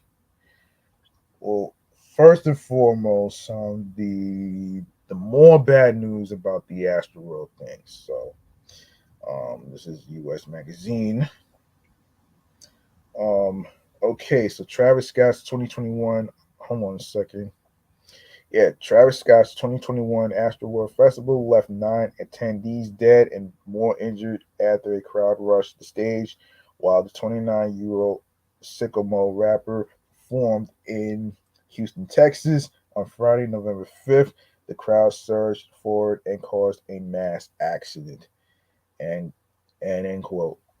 This is a tragic night, Houston Fire Chief Samuel Pena said during a news conference early on Saturday, November 6th. We know that we had at least 8 confirmed fatalities tonight, and we had scores of individuals that were injured here in this event. Pena noted that nearly 5,000 individuals attended the music festival, explaining that around 9 p.m., the crowd had began to compress toward the front of the stage, which caused panic and injuries. At the start of the mass casualty incident, when it was triggered, we transferred 17 patients to the hospital, Pena added at the time. We won't know the cause of death of the eight that were confirmed until the medical examiner was completed his investigation, but we are in the process. Houston Police Department is sending units to the hospitals to identify these patients. The incident took place at the sold out outdoor festival, which was held at NRG Park. The crowd surge was from panic because people were running for safety. A source close to the investigation tells Us Weekly um, the quick response from Astroworld security and staff on site undoubtedly saved even more people from being hurt or worse. During the show, Scott paused his performance 3 times to ask what happened. According to one source, he asked for everybody in the area to go help them and bring them to the front. And Inside told Us as soon as they were made aware of what was happening, they ended the performance in the interest of public safety. The event's official social media page shared. Hold on a second. Hold on, I hate these ads. I hate these fucking ads, man.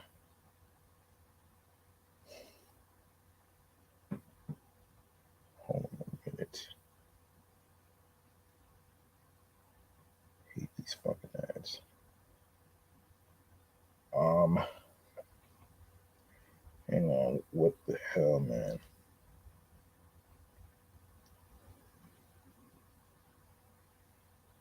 Yeah. Where was I? I forgot where I was. Um, Give me 1 second. Give me 1 second. So, hold on. Just a second, man.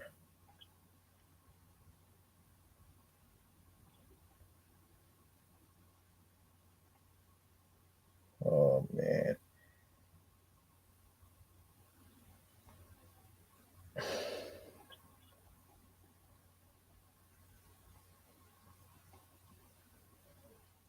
Yeah, here we go. Where was I?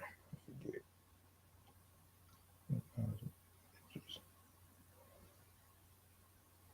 Yeah. Energy Park. Okay. Um,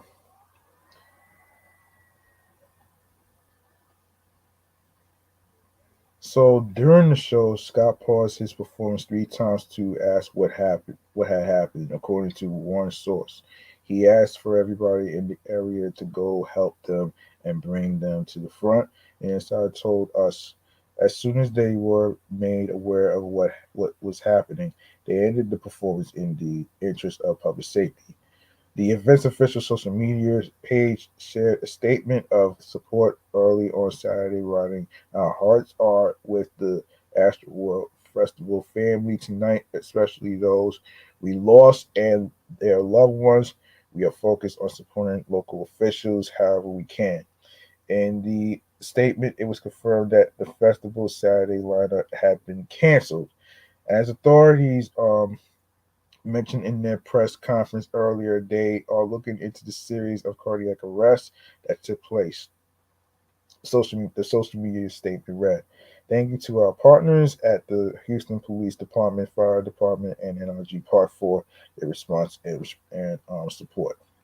Scott's partner, Kylie Jenner, shared footage from the concert hours earlier via Instagram story, having attended alongside sister Kendall Jenner. The 24-year-old Kylie Cosmetics founder posted snaps of a trailer with 3-year-old daughter Stormy's name on it, alongside concert videos during the rapper's set.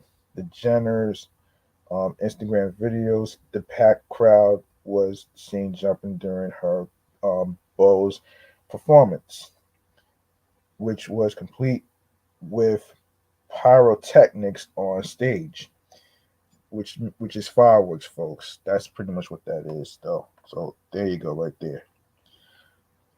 Um. Anyway, the musicians annual festival completed a week's worth of Astro Week programming, which he described via Instagram in October as a wild week. But injecting the city with inspirational features and activities for charity is a must. Scott wrote at the time, join us throughout the week for a bunch of fire reveals and product, bringing the ones I build with to the city, and I thank them for stepping into this vision and going ham. Um, so what happened? Sold out crowd in Houston, Texas, rushed the stage during Scott's set at 9:30 p.m., which caused mass panic and hysteria and led to numerous accidents and injuries. Um, were there casualties? The Houston police initially confirmed that 8 concert attendees has died and even more were injured. During a press conference on November 11th, attorney James Lassiter announced the death of a 22-year-old college student who was in the crowd, bringing the total number of casualties to 9. On November 14th, 9-year-old Ezra Blunt died of injuries sustained during the festival, bringing the number of deaths to 10. Blount, who also became the youngest person to die from injuries at Astroworld, was placed in a medically induced coma after he was trampled on November 5th. The Blount family tonight is grieving the incomprehensible loss of their precious young son. The family's attorney, Benjamin Crump, said in a statement, this should not have been the outcome of taking their son to a concert. What should have been a joyful celebration. Um, the local police force investigation is still ongoing, as Pena noted during the media conference that they plan to look into what caused the issue of the crowd surge and what prevented people from being able to escape that situation.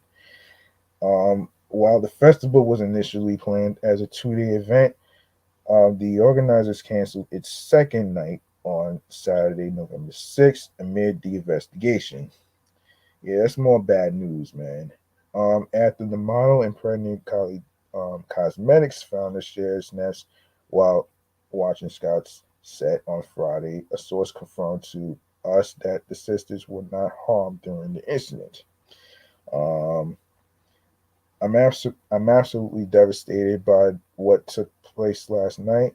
The rapper tweeted a statement on Saturday. My prayers go out to the families and all those impacted by what happened at Astroworld Festival. Houston PD has my total support, and as they continue to look into the tragic loss of life. He continued in his post, I am committed to working together with the Houston community to heal and support the families in need.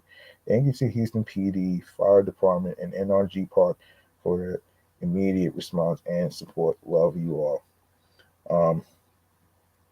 Um, we had more security over there than we had at the World Series games, Houston Mayor Sylvester Turner explained to the New York Times.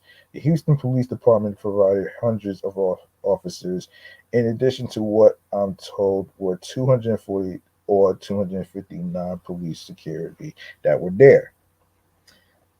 So, of course, why did the crowd surge? Several people were trampled, and investigators are still looking for answers regarding why the surge happened. I'm sending investigators to the hospitals because we just don't know, Finner said. According to the New York Times, we're going to do an investigation and find out because it's not fair to producers to anybody else involved until we determine what happened, what caused the surge. Um, were drugs involved? Chief of Police Troy Finner addressed reports that people were being drugged without their consent at a press conference on Saturday. One of the narratives was some individual was injecting other people with drugs. We do have a report of a security officer according the medical to the medical staff that was out and treated him last night, that he was out and reaching over to restrain or grab a citizen and he felt a prick in his neck, Finnis said via CBS. The police said this was unfounded in a press conference on Wednesday, November 10th. The guard was hit in the head. He noted that other individuals were trampled and families were still being notified. Live Nation is cooperating and told authorities that they would give any video they had. Of course, the legal actions, as far as more bad news, injured Constant Guard Manuel Souza filed a petition against the rapper in his county district court on Saturday, November 6th. Us Weekly confirms Souza called the tragedy predictable and preventable in the court docs and is seeking at least $1 million in damages. The lawsuit also names organizer Score More Entertainment Company, Live Nation, Scott's Cactus Jack Records, and several other organizations. Helping Hands, Scott announced on Monday, November 8th, that he would cover all funeral costs for the victims and further for aid for those affected. He also partnered with renowned mental health service provider Better Health to provide one-on-one therapy and is working with NAMI, MHA National, and MHA of Greater Houston Mental Health America. Of course, obviously, I didn't get a chance to talk about the interview, so I'm going to get into it. So Travis Scott speaks out. The highest in the room crooner gave his first public interview in the wake of the incident, speaking with Charlamagne the God during a YouTube interview on December 9th. Scott claimed that he was initially unaware of his attendees' injuries during his performance. I didn't know the exact details of the incident until minutes before the press conference after my set, Scott told Charlamagne the God. And even at that moment, you are like, wait, what? People pass out. Things happen at concerts, but something like that. He continued at the time. It's so crazy because I'm that artist too. Anytime you can hear something like that, you want to stop the show. You want to make sure fans get the proper attention they need. Anytime I could see anything like that, I did. I stopped it a couple of times to just make sure everybody was okay. And I really just go off the fans' energy as a collective call and response. I just didn't want. I didn't hear that. You can only help what you can see, and whatever you are told. Whenever they told you to stop, you stop. Of course, Travis Scott loses business deals. Anheuser-Busch announced that the rapper's Cacti hard seltzers launched in early 2021 are no longer in production. After careful evaluation, we have decided to stop all production and brand development of Cacti and Agave Spiked Seltzer. We believe brand fans will understand and respect this decision. The parent company said in a statement to Ad Age on December 10th. The brand's official Instagram and Twitter accounts have been deleted. A rep for Scott told TMZ that he is not focused on business in the aftermath of Astroworld. His priority is helping his community and fans heal. Cacti asked AB and Bev to inform their wholesalers there will not be product at this time, the spokesperson said. Um, yeah. Nike previously delayed Scott's collaboration with Air Jordan, and Epic Games removed the performers emote from Fortnite. Um, Out at Coachella, Variety reported on December 11th that Scott was set to be a headliner at Coachella 2022, but the festival pulled him from the lineup following the aftermath of Astroworld 2021. Of course, the causes of deaths revealed for all 10 Astroworld Festival victims. Of course, obviously, the Harris County Medical Examiner's Office released their findings 1 month after the festival, declaring that all 10 of the deaths were accidents due to compression, um,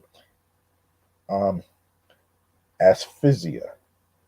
Um, for one victim, cocaine, methamphetamine, and ethanol, a form of alcohol, were contributing factors per the Associated Press. Um, Officially investigating members of the House Oversight Committee announced in December 2021 that an investigation would begin following the tragedy, writing in a letter to Live Nation CEO Michael Rapino. Um, Recent reports raised serious concerns about whether your company took adequate steps to ensure the safety of the 50,000 concertgoers who attended Astroworld Festival. The tragedy at Festival follows a long line of other tragic events and safety violations involving my nation. Um, this is basically updated from U.S. Magazine. This was published on May 13th of this year. So, in case anybody's wondering, um, okay. So where did I leave off here? Hold on a second. Um, yeah. So let's see. Um, yes. Yes. Officially investigating, members of the House Oversight Committee announced in December 2021 that an investigation would begin following the tragedy, writing in a letter to Live Nation CEO Michael Rapino. Yeah. Recent reports raised serious concerns about whether your company took adequate steps to ensure the safety of 50,000 concert goers who attended Astroworld Festival. The tragedy at Astroworld Festival follows a long line of tragic events and safety violations involving Live Nation. The company later issued a statement in response, noting safety is a core to live events, and Live Nation engages in detailed security planning in coordination with local stakeholders, including law enforcement, fire, EMT professionals. We are heartbroken by the events at Astroworld, and our deepest sympathies go out to the families and friends of the victims. A new event safety initiative in March 2022, Scott announced a new project aimed at addressing challenges, including academic scholarships, mental health resources, and event state safety. Over the past few months, I've been taking the time and space to grieve, reflect, and do my part to heal my community, he wrote via Instagram at the time. Most importantly, I want to use my resources and platform, moving the world, no, moving towards actionable change.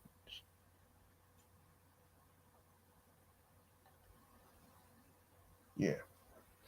Um, this will be a lifelong journey for me and my family. The new initiative titled Project Heal was created to take much needed action towards supporting real solutions that make all events the safest spaces they can be. they can possibly be. Scott added in quote, I will always honor the victims of the Astroworld tragedy who remain in my heart forever. So the lawsuit, us confirmed in May 2022 that Scott was named in a December 2021 lawsuit filed by a pregnant Astroworld attendee who alleged that the crowd surge led to horrific injuries and the death of her unborn child. The plaintiff is seeking damages of $1 million.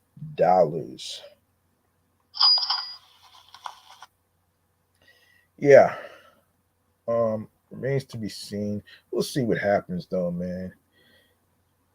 Let me see. All right, all right, and more Travis Scott news. Um, Yeah, so Travis Scott's post Astroworld comeback campaign continued at the 2022 Billboard Music Awards on Sunday night, May 15th, where he treated fans to another preview of his upcoming album Utopia. In his first televised performance since last November's Astroworld Festival tragedy that claimed the lives of 10 people, the Cactus Jack rapper treated the audience inside the MGM Grand Garden Arena in Las Vegas to a double dose of music from his eagerly anticipated Astroworld follow up. Dressed for the cold on a stage made to look like a wintry wasteland, La Flame delivered a rendition of his latest single on Mafia, um, and before performing an unreleased track called Lost Forever. The sparse atmospheric song, which features the unlikely duo of British singer James Blake and Griselda Goon West Side Gun, was first previewed during Scott's Cactus Jack Deere Summer 2022 fashion show last June. Um, the collection has since been shelved following the aforementioned Astroworld tragedy. Prior to hitting the Billboard Music Awards stage, Travis Scott was seen hanging out backstage with his 4-year-old daughter Stormy and Diddy, who hosted the awards ceremony. Um, the Bad Boy mogul was instrumental in booking Scott's somewhat controversial performance as part of his campaign to uncancel the uncanceled. As as a music family, none of us are saints. None of us are without things that happen to them in life, he told Billboard. Prior to the award show, my brother Travis Scott has to perform. Travis went through a tragedy. People make mistakes. Now we're moving on with love and respect for everybody that was hurt or affected. It's time to forgive. Sunday's Billboard Music Awards medley was just the first in a string of performances Travis Scott has lined up this year as he looks to bounce back from the controversy surrounding last year's fatal Astroworld Festival. In November, the Houston native will co-headline the South American leg of the 2022 um, Primavera um, Sound Festival during its stop in what is it? Sao Sao Paulo, Brazil, um, Buenos Aires, Argentina, and San Diego, Chile. Scott has slowly been making his way back to the live circuit with low key performances in Miami and across California. Look, man, you know, people do make mistakes. That's understandable. I mean, all that stuff. I mean, it's not gonna get everybody back though. I tell you that much. But you know, look, man. I know people going to be saying, I know people been saying that Diddy's the worst Billboard host, and I'm pretty sure a lot of people are mad at Travis Scott over the fact that he came back to perform. It's like, but at the same time, man, like he has a kid and he has to make his money. I mean, you can't expect Travis Scott to stay home just because of one incident. I mean, come on. Will it haunt him for the rest of his life? Sure. But know that he's also human too. You know what I'm saying? Um, and yeah, he's gonna have to. Yeah, he's gonna live with that with the rest of his life. So I kind of get it. So there it is, right there. Um, yeah. Let's see, man. Let's see if we can talk about the whole Wendy Williams situation here, man. Oh boy. Yeah. Okay. So this is according to Variety. This was posted May 20th of this year. In 2017, Wendy Williams fainted on live television. The daytime gossip queen quickly got up and continued her show, but that episode signaled the beginning of health issues that plagued Williams. At the start of the fall 2021 TV season, the host went on a hiatus due to complications from Graves' disease, but ultimately never returned. As a result, the Wendy Williams show is coming to a sudden end next month at the 14, after a 14-year run. Williams, who also um, redefined daytime space at the Conquering Radio with her gift for Gab, has said in various interviews that she plans to return to a show this fall, but with plans charging ahead for the 2022-2023 television season. Williams isn't reclaiming her purple chair so soon, and even if she did, she'd return to a daytime landscape that has dramatically changed almost overnight. Not since the Oprah Winfrey Show ended in 2011 has the daytime world been rocked by such a sea change. That starts with the monumental exit of Ellen DeGeneres from the space as she ends her signature show after 19 years. Also out is Dr. Ross, who dumped his show and ventured into politics. This year, television's Grim Reaper also took hold of the Nick Cannon show, The Good Dish, Maury, Judge Jerry, The Doctors, and The Real. Daytime is important. People rely on it. And Jack Abernethy, the CEO of the Fox television stations, Um, but look at soaps. Daytime has to be refreshed, just like every medium. If you look across the whole daytime landscape, you are hard pressed to find these legacy hosts anymore. So the space is in transition now, but that's a good thing.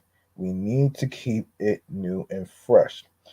Um, Suddenly, daytime's chat show veterans include recent newbies like Drew Berry, Tamron Hall, and Kelly Clarkson, who's the Kelly Clarkson show ranked just behind Ellen this season and will fill the generous NBC on TV station time slots. The only singular veteran host to continue on next season is Dr. Phil, who's been on the air for 2 decades and still tops all daytime talkers right next to Live with Kelly and Ryan. At the time when broadcast audiences are steadily waning and younger TikTok obsessed viewers might not even know what a talk show is. Syndication is nonetheless moving forward with the next round of talent launching their own talk shows, including Sherry Shepherd and the Oscar winner Jennifer Hudson, whose show will be produced by Ellen's team but moves to the Fox stations. Meanwhile, with Maury Povich ending his 31-year reign, Queer Eye star Caramo Brown, who was a frequent presence on Maury, is getting his own show with NBC Universal Syndication Studios in the fall. Certainly gone are the days of the Oprah Winfrey Show, where at her peak, nearly 13 million viewers would tune in live each day. This season, Dr. Phil and live are typically tied, averaging above 2.4 million views per episode. And Ellen in third place is hovering around 1.4 million every day. If you look beyond talk shows, the top numbers in all daytime went to reruns of Judge Judy, and in terms of syndication overall, nothing can hold a candle to Wheel of Fortune and the ultimate leader, Jeopardy, which has averaged nearly 8.7 million viewers this month. Yet it's all relative. Sure, viewers are leaving broadcasts for streaming, but it's not like emerging platforms have it easier. The short lives of CNN Plus and Quibi demonstrate the difficulty of launching new outlets in so much congestion. As for hosts who have jumped to streaming, Steve Harvey's Facebook Watch series, and the new version of Judge Judy on Amazon Freevee, formerly known as IMDb TV, have struggled to enter the uh, zeitgeist like their broadcast shows once did. Um, hmm.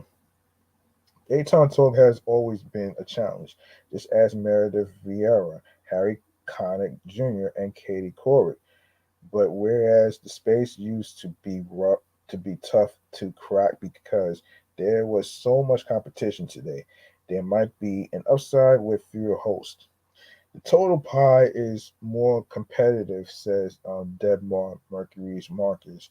We're in the world of social media and video on demand, which present more hurdles, but the broadcast stations and the daytime marketplace are less competitive than they have ever been because all these shows have gone away and they are never not being replaced with the same amount of shows. So that's a positive for the distribution. Even though the syndication model is changing, the power of daytime still remains. The biggest stars in the world, you can argue even bigger than movie stars, have come from daytime. Ellen, Oprah, um, you've got names that carry enormous weight, says Mike Darnell, president of Warner Brothers Unscripted Television, which is behind Ellen and Hudson's upcoming show. What daytime does is create this adventure of being inside your home every day, so they become a member of your family. They become important to you and they take on this enormous stature. And I don't think that's changed at all. But what has changed are the ratings, which have dramatically shrunk in recent years. The truth is, it's always been tough to launch anything as a hit, Darnell adds. In syndication and daytime, the legacy shows that are now leaving, Oz, Ellen, Wendy are the anomalies. And Ellen, she pulled off that rare success where you achieve icon status. Um, Darnell shares that every few years, when DeGeneres' contract was up, he begged her to stay. When DeGeneres eventually re-upped in 2019, there had been rumors at the time that she would take her final bow. DeGeneres' announcement to end her run ended up coming after she was hit with a series of damaging articles that brought forth allegations of a toxic work environment, um, which she has denied. Darnell says ultimately it was just time for the host. 19 years, that's no joke. Only in the landscape of daytime that is not considered forever, the execs quips. She hit the pinnacle of what you can be in the space. But I think she absolutely could have kept going, and we absolutely would have kept doing it. As for Williams, Ira Bernstein, co-president of Lion Gates, Debmar Mercury, says he like to get back in business with the host when she's healthy. It doesn't mean the next day, but we will put it together and figure it out. It's not like we have a plan B where we hit a button and it's back in a week. But we do have the desire to be in business with her if she comes back and be healthy, and so does Fox, he says. Speaking publicly, for the first time about the situation, the company's executives say they always thought Williams would return. In the meantime, Denmark Mercury brought in guest hosts and panelists and played leapfrog day by day for a full year. They never actually thought the show would come to an end until it did. Hmm. Other than her health, she could have continued to keep doing it as long as she wanted. She was still getting a rating, and she has a diehard audience that turned it into a profitable show, says Marcus, co-president of Debmar Mercury.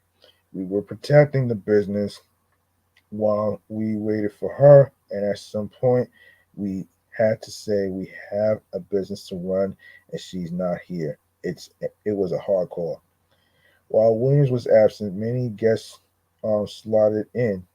The highest rated was Shepard, former co-host of The View. This fall, Shepard will launch her very own nationally syndicated talk show, Sherry. She was great at the job of substituting for substituting in for Wendy. But the other part is that she's clearly very comfortable in her own skin, and that's not to be underestimated. She's been through the wars of daytime. She's been in and around the business, and so she gets who she is. She's not trying to fake anything, says Marcus, and I think that's something that very few people have. It's hard. You can't teach it. Let's see. Shepard's show will occupy the time slots previously held by Williams on the Fox stations and will be produced by the same production team in the same studio. But the show will be uniquely hers with a light and comedic tone. What I want to do is make it fun and friendly because never want anybody to feel worse because they watch me um talk about them because I've been on the receiving end of that. I'm always coming from a place of love and joy and fun in life, says Shepard. When DeGeneres was leaving, rumors swirled that Jennifer Aniston's name was floating around. But another Jennifer Hudson emerged as the perfect fit for daytime. The Grammy and Oscar winner first met Darnell back when she was a contestant on American Idol. I knew who she was, and she's still a Chicago native who is down to earth, authentic, easygoing, and funny as hell. I knew we could translate that into a talk show, Darnell says. We did the pilot, and I've got to tell you, she was great. I've had not experienced um, that since I've been there. With Hudson and Shepard joining the ranks of daytime, the genre is more inclusive than it's ever been. In recent history, when Fox greenlit Wendy Williams and the real distributors had trouble gaining affiliate support at first because they were seen as niche shows now proven to be mainstream hits. I didn't get to see a lot of black women on TV growing up, so to think that little brown girls can look up and see three black women on TV right now, it just blows my mind that Tamron, Jennifer, and me are all hosting our own talk shows, separate um, beams. Daytime TV has long held a reputation for being competitive and pitting women against each other. Just look at The View, which gets more tabloid attention for catfights than for its strong ratings and the political conversations it leads. But today, with so many different female hosts occupying the space, the times are changing, and these women are rooting for one another. Um, it's refreshing to see TV hosts that are relatable and reflective of diverse audience who watch daytime, says Hall, creator and executive producer of the Tamron Hall Show, which has been renewed for two more seasons. This influx of new shows also allows for the range of conversations to expand. This wasn't always the case, and it's thrilling to see the tides start to shift. Um, start to shift. Okay. Um, with all the changes in television, the old school model of daytime syndication has had to experiment with different ways of distribution. For instance, Drew Barrymore's syndicated show was renewed for a third season, but with a reimagined format.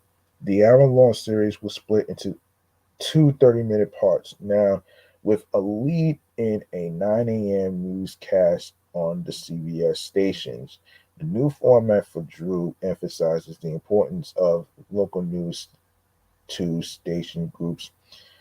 In addition to their national shows, when there's a hurricane in Houston, they go to Channel 26. They don't go to Netflix, says Frank Sika, EVP of programming for Fox Television studio stations. Okay, let me see how much time we got. Okay, for Fox, their syndications model is essentially to do the exact opposite for Netflix, Hulu, and Amazon Prime, which means leaning into live day and date programming. The streamings are primarily about choice with a long tail library and watching things when you want to. We're more about scale with fresh, live, and local. Um, Abernathy says the game shows have been taped before, but they feel live. The talk shows feel live. The course shows feel live. Fox owned and operated stations have expanded their news product to nearly 1,100 hours of local news programming per week.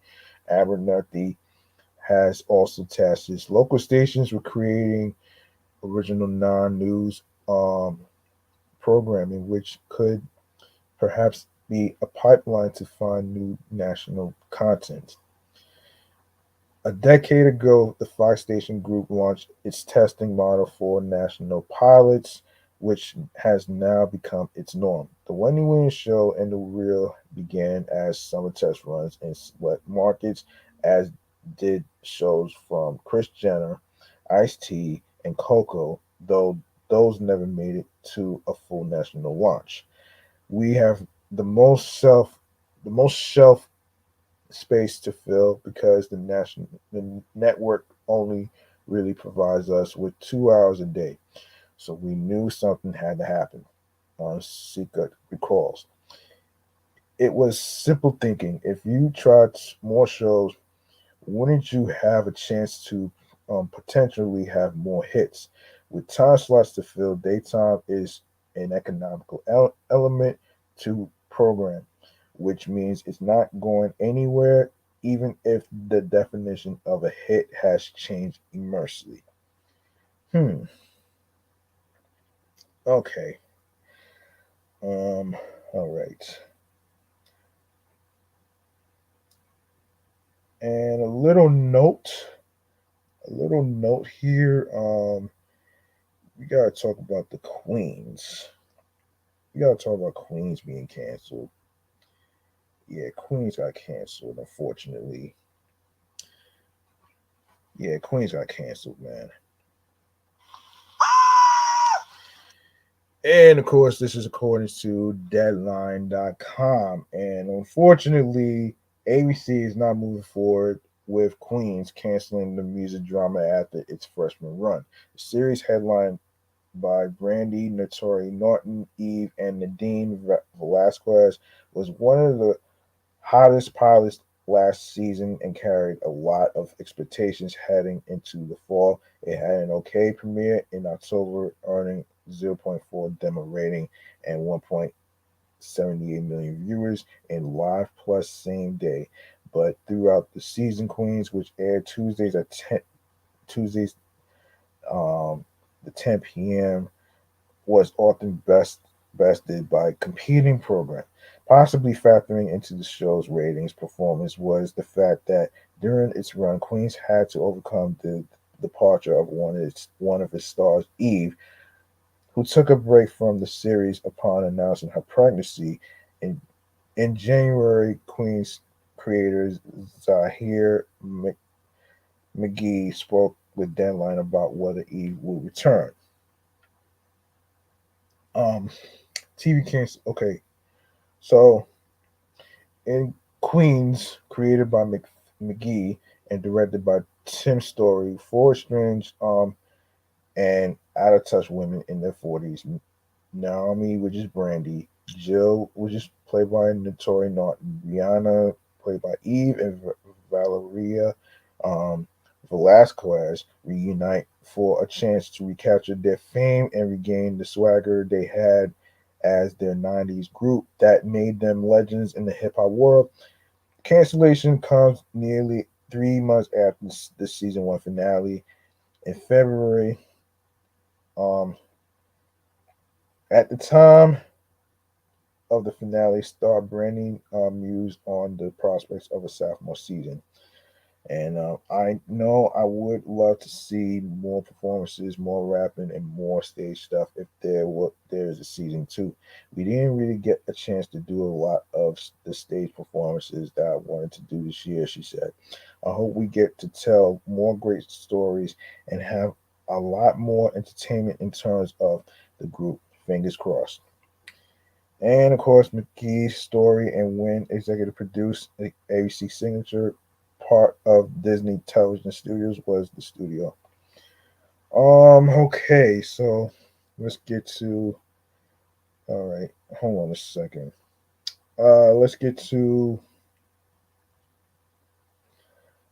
all right, let me see. I'm gonna do I'm gonna do I'm gonna do yeah, let's do let me see, hold on. Yeah, let's do Lupe Fiasco. Whatever topics I don't get to, I'm gonna probably do that some other time. Little baby, I'm not gonna get to it in time. I'll probably talk about that in a future episode. The Dr. Dre shit, I'll probably save that for a future episode. And of course, I would like to get to two subjects.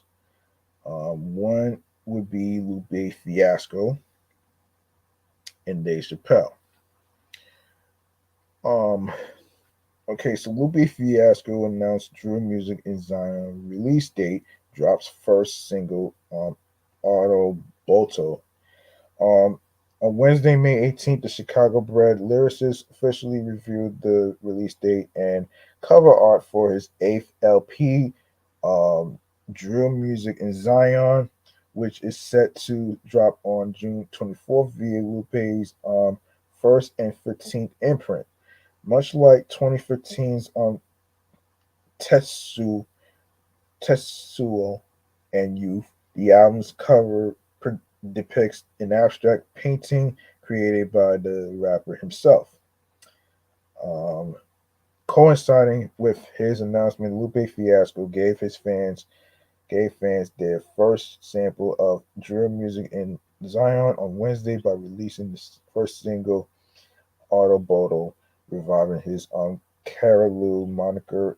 The veteran MC cruises over a shimmering, hard-hitting beat with masterful verses. The song closes with a druggy beat switch and dreamy vocals from Chicago singer Naira that feels reminiscent of Travis Scott's Days Before Rodeo. Those yearning for classic Lupe won't be disappointing. Clocking in at 10 songs, drill music in Zion is produced entirely by his longtime collaborator on soundtrack, the Chi-Town beatmaker, behind several Lupe Fiasco classics like Kick Push, Superstar, and Hip Hop Saved My Life. Soundtrack is the sword maker. I'm the samurai, Lupe said of their creative kinship. He's the mechanic and I'm the driver. Lupe set himself the ambitious challenge of creating the album in just 24 hours, although it took him um, uh, closer to 72 hours in the end, locking himself in the studio with a folder um, of soundtrack beats. The 40-year-old completed the project in one long studio session last August. The result, according to the press release, is an album that speaks to Lupe's internal growth and paints him as a sort of defiant warrior who has achieved longevity and is still inspired creatively in the industry that so splits up and chews out talent. Your whole life you are physically growing, and as an artist I feel like I'm taller now, Lupe said in a statement. Not that I'm at a higher place of morality, it's that my vantage point and perspective is higher. I can see further. Drill music in Zion has already received lofty praise from those who heard it. In January, Grammy-winning engineer Craig Bauer, whose credits include Kanye West's late registration and graduation, as well as Lupe's Food and Liquor and the Cool, hailed it as a rap album of the decade. Lupe himself hasn't been shy in setting expectations high, calling it his best album while comparing it to Nas' 1994 masterpiece Illmatic. Drill music in Zion serves as a follow-up to 2018's Driver's Wave, Lupe's Fiasco's first independent album following his departure from Atlantic Records, featuring contributions from Damian Marley, Nicky Jean, and Crystal Torres. The project debuted at number 60 on the Billboard 200 with just over 11,000 first week sales. Drager's Wave is based on a story about a group of slaves that jumped off a slave ship transporting them from Africa, Lupe explained. The slaves did not drown and instead somehow managed to live under the sea. They spent the rest of their underwater existence sinking slave ships. Drogas is the Spanish word for drugs. I made it an acronym which stands for Don't Ruin Us, God said. Since then, Lupe has released two EPs, House with producer Kaylin Ellis and Tape with soundtrack along with a string of Lucy's freestyles and reissued tracks from the vault. Okay, and as I said, I am going to I am going to save the Dr. Dre and Little Baby thing for another time because it's past midnight. I am going to actually get into the other topic, which is Dave Chappelle. We're going to get into that right now. Um, Okay, now we're gonna get into I want to get into this new segment that I premiered on this podcast right here, and this is called hold on a second. Hold on a second. I know I had that shit. One minute here. Hold on. Let me just look for this. No.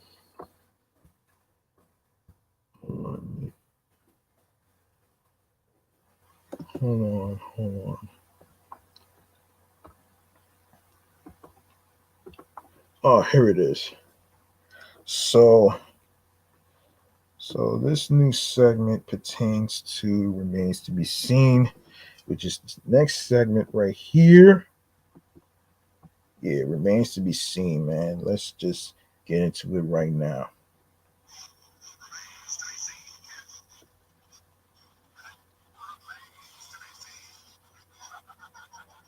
All right, you guys remember that I talked about the incident that happened with Dave Chappelle while he was on stage, and this was pertaining to an attacker who got arrested. Now, here's an update about this right here. Hold on a minute. So, this is according to Billboard.com. If I may, a man charged with an on-stage attack of comedian Dave Chappelle has now also been charged with an attempted murder of a roommate months earlier, authorities said Thursday. Isaiah Lee, age 23, has pleaded not guilty in the December stabbing that occurred during a fight at a Los Angeles transitional living facility, the LA County District Attorney said. The publicity that followed the Chappelle incident helped lead to Lee's identification and arrest in the previous attack, prosecutors said. I can see why his ass is so fucking butthurt right now, man. I can see why. Give me 1 second.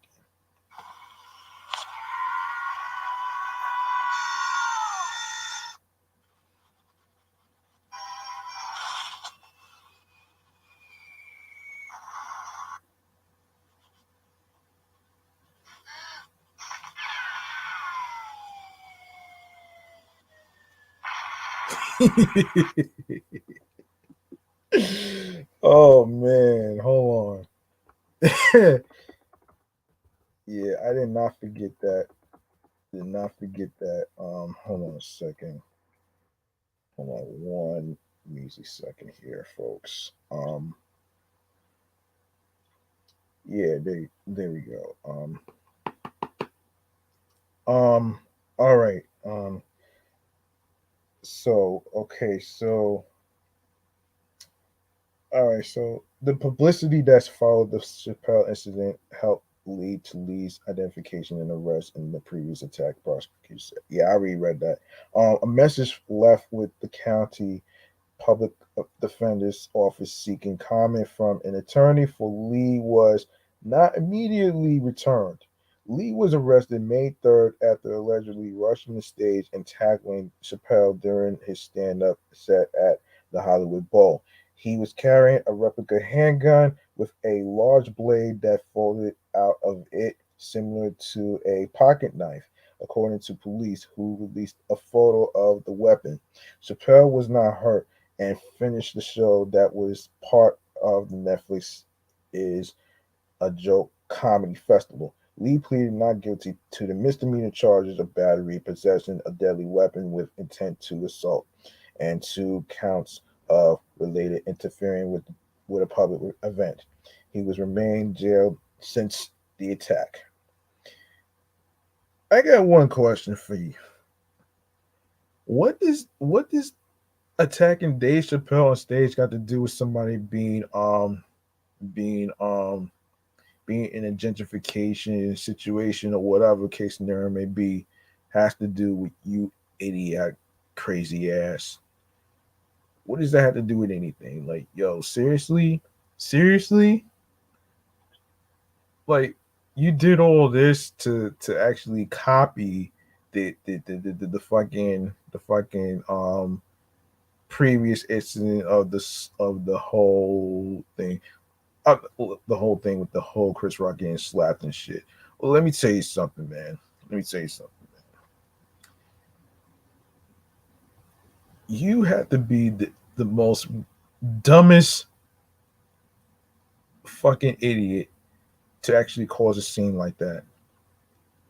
Now, I don't know. I don't know if he's like I don't know if he's like transgender or whatever. I don't know, but I do know this though, man. Like I know for a simple fact that you know the whole thing with Chris Rock saying to Dave Chappelle was that Will Smith. I felt like that shit was not funny, man. Hold on a second. Let me say this again. I felt like the whole shit with Chris Rock, who said to Chappelle, was that Will Smith. I felt like that was not funny at all, man. That shit was in fucking poor taste. Just like the the fucking shit about the whole shit with the medical condition that Jada Pinkett Smith had with the alopecia shit. Like that was in poor taste, man. I didn't find it funny. You know what I'm saying? And the same goes with the incident that I just talked about just now. So there you go, right there. Um, all right. So I think I'm going to wrap this up. I am going to actually get to the the places for everyone in New York to go to for fun. That's looking for something fun to do. So I got y'all. So here we go. Um, all right. So we're gonna get to this. All right. Hold on. How much time we got here? 2:37. Okay. Okay. May 27th, which is today actually. It had to be you art exhibit opening this new two-person show by Meg Dyer and Suzanne Scott explores the art of the portraiture portraiture um, through a unique lens, each with scientific approaches and challenging and normative traditional modes of the art style. The show will be on display through June 24th at the Open for All Gallery and marks the launch of the gallery's 2022 programming. The gallery is open Thursday through Saturday from 1 to 6 p.m.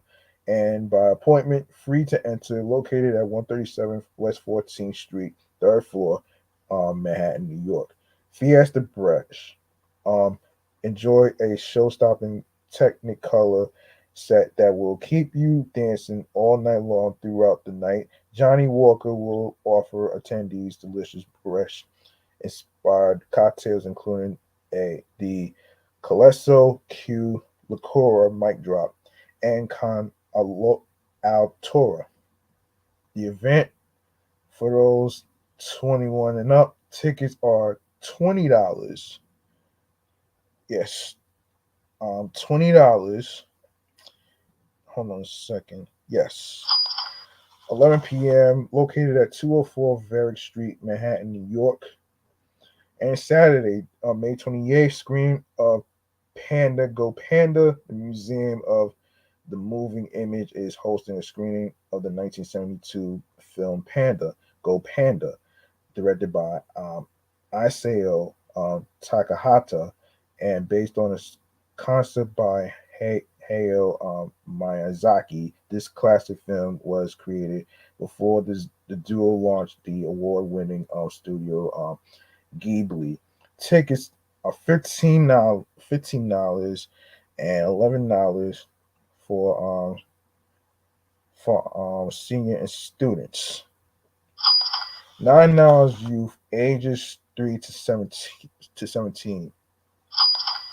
Free or discounted $11 for MOMI members. Um, which starts at 1 p.m. and located at 3601 35th Avenue in Astoria, Queens. Trees of Asia tour. The New York Botanical Garden is taking visitors on a tour of trees that are native to Asia. Learn about Japanese maples, Tanyosho pines, and other trees with the help of a NYBG tour guide. Meet at the Reflecting Pool at the Leon Levy Visitor Center. Tour is included with the price of entry.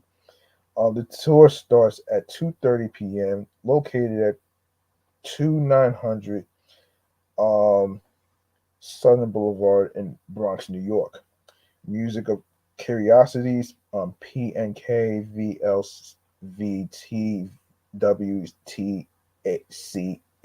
Fest.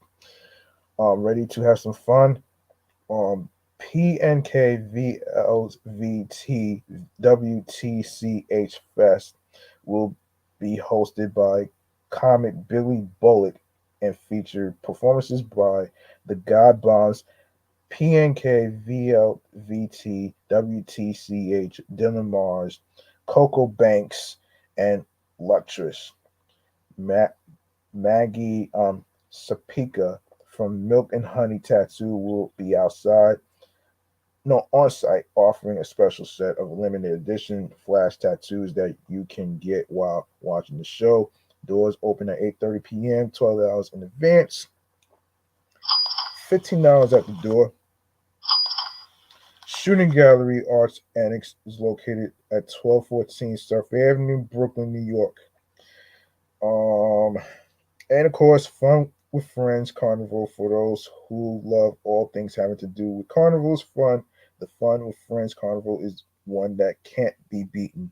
Play games, munch on classic fair foods, and enjoy sets from some local DJs and dance the night away. Tickets start at $28,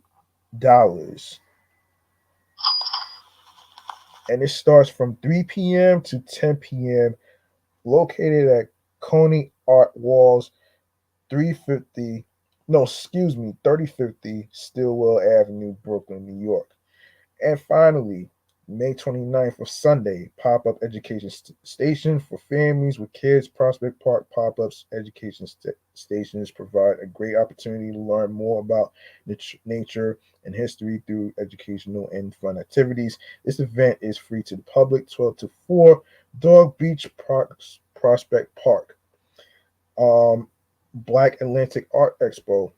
Explore art created by international voices of artists Leah Bob Barbari, Hugh Hayden, Daisy Kanu, Tal Lewis, and Kayan Williams. The work extends across Pier 1, Pier 2, Uplands, Pier 3, Greenway Terrace, and along the Greenway, so you are in for a good walk while checking out the art. All day free, located at Brooklyn Bridge Park. And Grand Army Bar Seafood Boil. Love seafood. Head over to Grand Army Bar this weekend for an awesome seafood boil. Plates will include crawfish, shrimp, clams, dual, sausage, corn, and potatoes. Plus, you can enjoy their Spice Girls themed spring summer cocktail menu. The event starts at 2 p.m. and will last until the crawfish are gone. Located at 336 State Street, Boren Hill, Brooklyn, New York. And lastly, Al Basherton. Are you ready to party? Head over to the Bronx Brewery to get down to some hip hop, reggaeton, and Caribbean music while you enjoy a hot DJ set. You can sip on some Bronx Brewery beer and eat some empanadas to get the energy to keep the party going. It's free to join in the fun, but be sure to RSVP online. And this is from 6 p.m. to 11 p.m. The backyard at Bronx Brewery, located at 856 East 136th Street, Bronx, New York. All right, I think that's gonna do it. I'm gonna actually Yeah, I think I'm gonna do it. Yeah, I'm gonna wrap this up though, man. So I don't want to make it too long. So all right, this next one is going to be stream choices on the go. All right, make sure you follow the show Off the Meat Rat Chainz New York podcast on Facebook and of course on Instagram, and alongside with my other show, Excellent Fun Vibrant Podcast, Sports Edition Show, and Meticulous Vibe Juice Podcast, also on there as well. And of course, you can follow me and along with Off the Meat Rat Chainz New York Podcast on Instagram as well. And don't forget to turn on notifications. I'm sorry. Don't forget to turn your notifications and and um so you don't miss me in action. So and also you can follow me on 17 Live at G Money Stacks Queens, New York as well. So without further ado, I am gonna go over some stuff where you can actually listen to the podcast episodes. So um so just bear with me here. All right, so you can listen to the podcast episodes, and you can also leave a message for me if you have any questions for me, topic ideas, or any thoughts about the topics that you heard today or any of the previous episodes whatsoever. You can go to the Anchor. You could go to Anchor in the link in bio, where it's Linktree/G Money Stacks 555. That way you can actually see the name of the show. You click on there, you're gonna see the word message. And of course, you can leave your voice message on there as well. So there you go, right there. And speaking of Anchor, this is where we're gonna start. So Anchor, Audacity, Audible, Audio Burst, Amazon Music Breaker, Castbox FM, Deezer, Listen Notes, Moon FM Podcast, Play FM Podcast, Podbay, Podfriend, Podopolo, Podorama, Podcast Index, Podcast Addict, Podchaser, Podverse, Reason FM, Spotify, Stitcher, TuneIn Radio, Google Podcasts, and don't forget to leave a 5-star rating on Podchasers, Podfriend, and Spotify. And you can also listen to Off the Meat Rat Chainz New York podcast on Radio Public alongside with iHeartRadio. Don't forget to follow the other shows that's also on iHeartRadio and other streaming platforms, which is Excellent Fun Vibrant Podcast Sports Edition Show. I just dropped episode 26, so check that out. And of course, you can check out Meticulous Vibe Juice Podcast Review Show, which is also on iHeartRadio as well. And lastly, but not least, the YouTube. Okay, make sure you grab that subscribe button, tap that noti bell so you can be reminded when the show goes in the air via live stream. Leave a like and a comment. Stay tuned for more video content, upcoming episodes, previous episodes. And of course, make sure you download these episodes, which is very important. And of course, make sure you tell a friend to another friend, share the videos, share the episodes, and of course, make sure you share the podcast along with your husbands, wives, friends, boyfriends, girlfriends, and the people you cool with from work. With the link that says Linktree/G Money Stacks 555 on there, and of course, though, make sure you spread the word, and yeah, and also you can make a charitable donation to my Cash App. Any amount of money will be appreciated, so you don't have to worry about having a lot of money. So there you go, right there. And that's it for me. I'm G Money Stacks. Thank you very much for listening and tuning in and rocking with me. I know I have to, get out of here because I have to go to work. So I'll see y'all in the next episode. Remember, the grind does not stop. Hard work pays off. Make sure you listen, stream, download these episodes. Share the episodes, share the videos. Make sure you watch the episodes and leave your feedback of your thoughts and talks on what you think about the topics and stuff like that. So There you go, right there, man. I'm out of here. I'm off this shit. Thank you very much for listening and tuning in to Rock with me. Peace and well, love, and have yourselves a good night and the rest of your Memorial Day weekend.